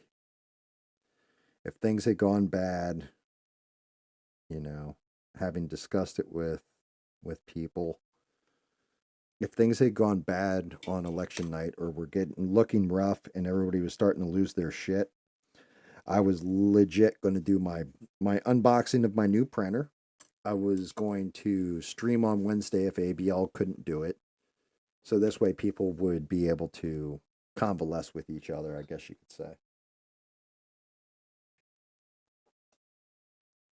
But yeah, I mean, at that point, I mean, then there's the other option. Should I stop streaming? Do you guys think I should just call it a day on this? I mean, I'm not going to lie. I enjoy it. I don't think I should stop.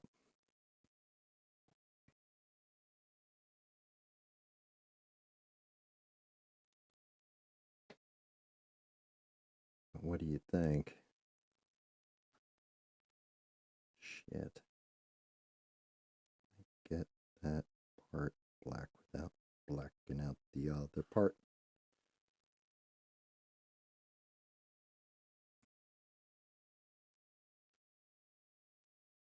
Okay. Well, you know what, Shrey? You're usually a pretty good goddamn barometer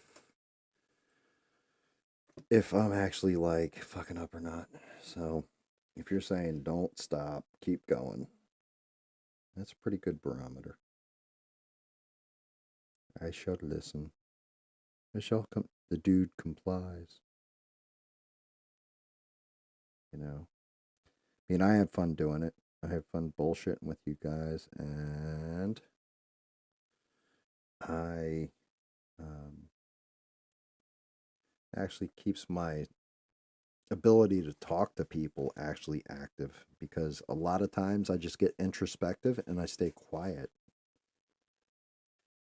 and just I've withdrawn myself from society as a whole on purpose because I pretty much for some of those reasons I was saying earlier about Gen X and the difference between Gen X and others other generations.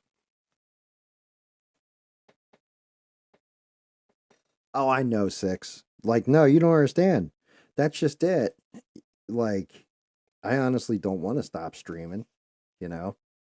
But also, if people were like, yeah, I think it's time you called streaming, or, you know, like, we're done with this and we're going to go on to something else, it's like, okay, cool. I understand. I'm fine with it. You know, it's not going to hurt my feelings. It just is what it is.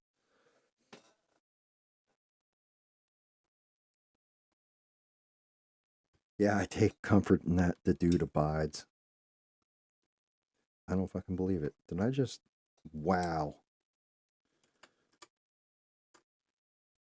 Son of a bitch. I'm sitting there and I've been missing. Let me see, where am I? Right here, my airbrush. I finally found the damn metal tip that goes to it, like the cover for the needle, so the needle doesn't get bent, like this one. Like it was stuck in one of the holders. I never realized it. Um, but yeah, I mean, every now and again, you gotta gut check yourself. Say like, you know, is it time to give this up, or is it time to stop? I don't feel like it's time to stop. Think if anything, I'm just getting started. But I can also, you know, realize that if people are getting tired of it or my mouth's running too much and you're getting sick of it, you guys got to let me know. It has nothing to do with the people that, you know, nothing but grateful tune in every time I post a show and hop in here, even if it's for 2 seconds and to say hello, give me a like, or, you know, hop in here, tell me I suck at life, and then jump out.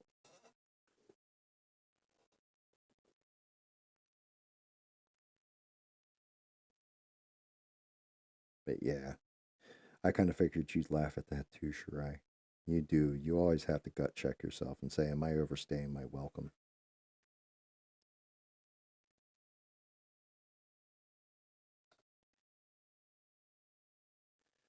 I gotta just knock out the rest of this. Hopefully I got enough orange left. So I don't feel like popping the palette.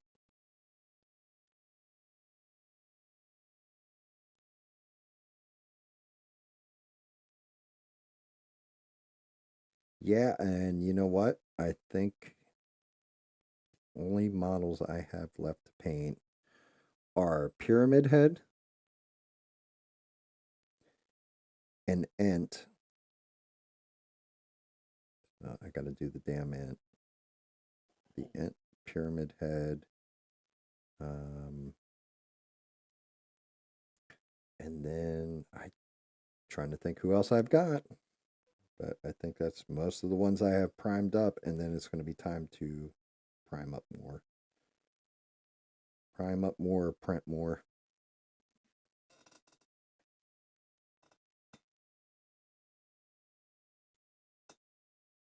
And these little faces are a pain in the ass on this thing too, guys. Let me just tell you.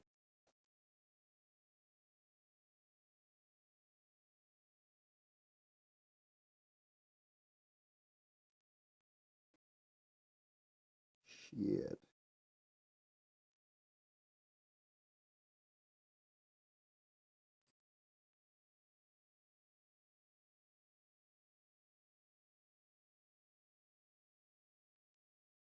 At the bottom of that smile, the bottom of this frown, they just do not want to pick up.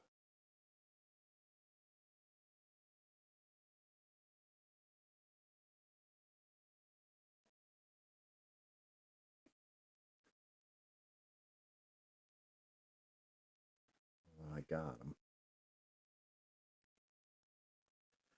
And I think that finishes the ace standard. Nice.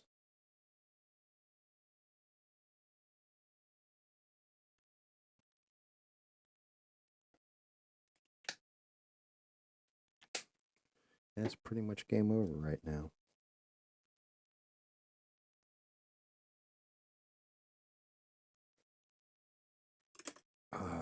All right, so let's see. We did that one. Oh, kill the overhead, make them pop better. Enfield horror came out kind of creepy.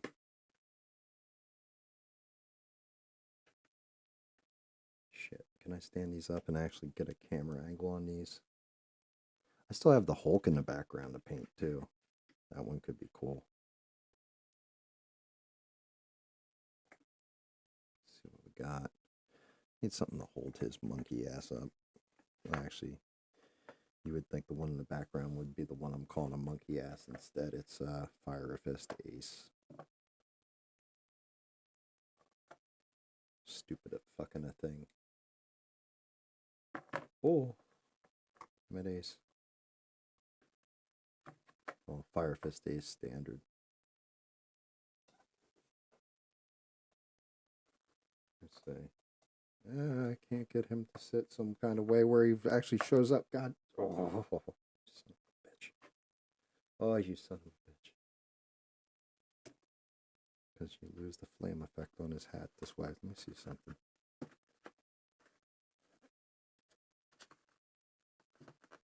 Really?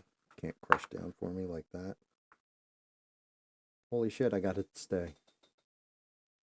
Let me see. Let's see what we look like compared to artwork. Which, let me move the rake back into place and shrink him. Fucking dog. Dog has gone nutty.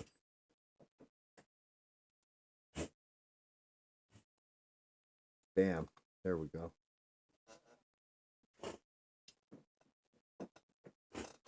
Yeah, like the rake came out actually kind of fucking creepy for just being like gray with or white with layered grays on it, huh? Like that one actually surprises me. Like the end. You guys still hear me? Dog decided he was going to knock the entire soundboard all over the place, so hopefully I'm still able to be heard.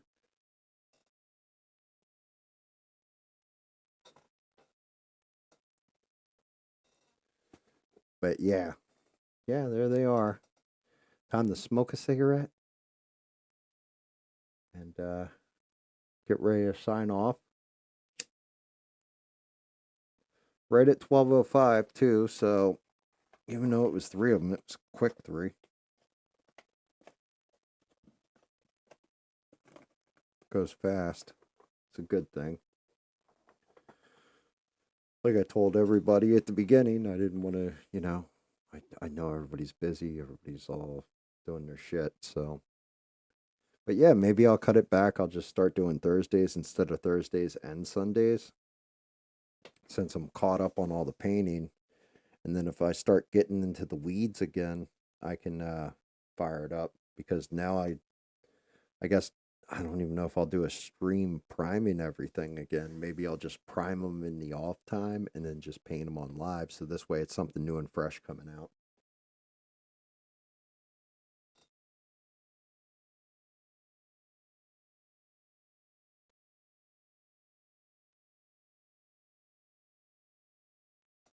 Yeah. I know you got to go get some rest there, Sheree. Thanks for hanging in there as always. You're awesome. First in, last out, and never complain. You must be Gen X.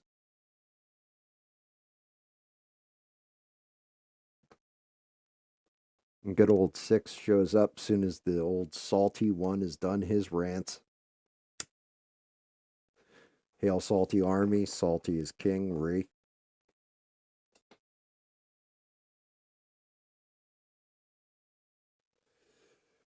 But thanks, guys, for hanging in there. I'll see you guys on Thursday. Everybody, try and have a good week up until then. And just remember, it's like I always say, don't take shit from anyone. Good night, guys.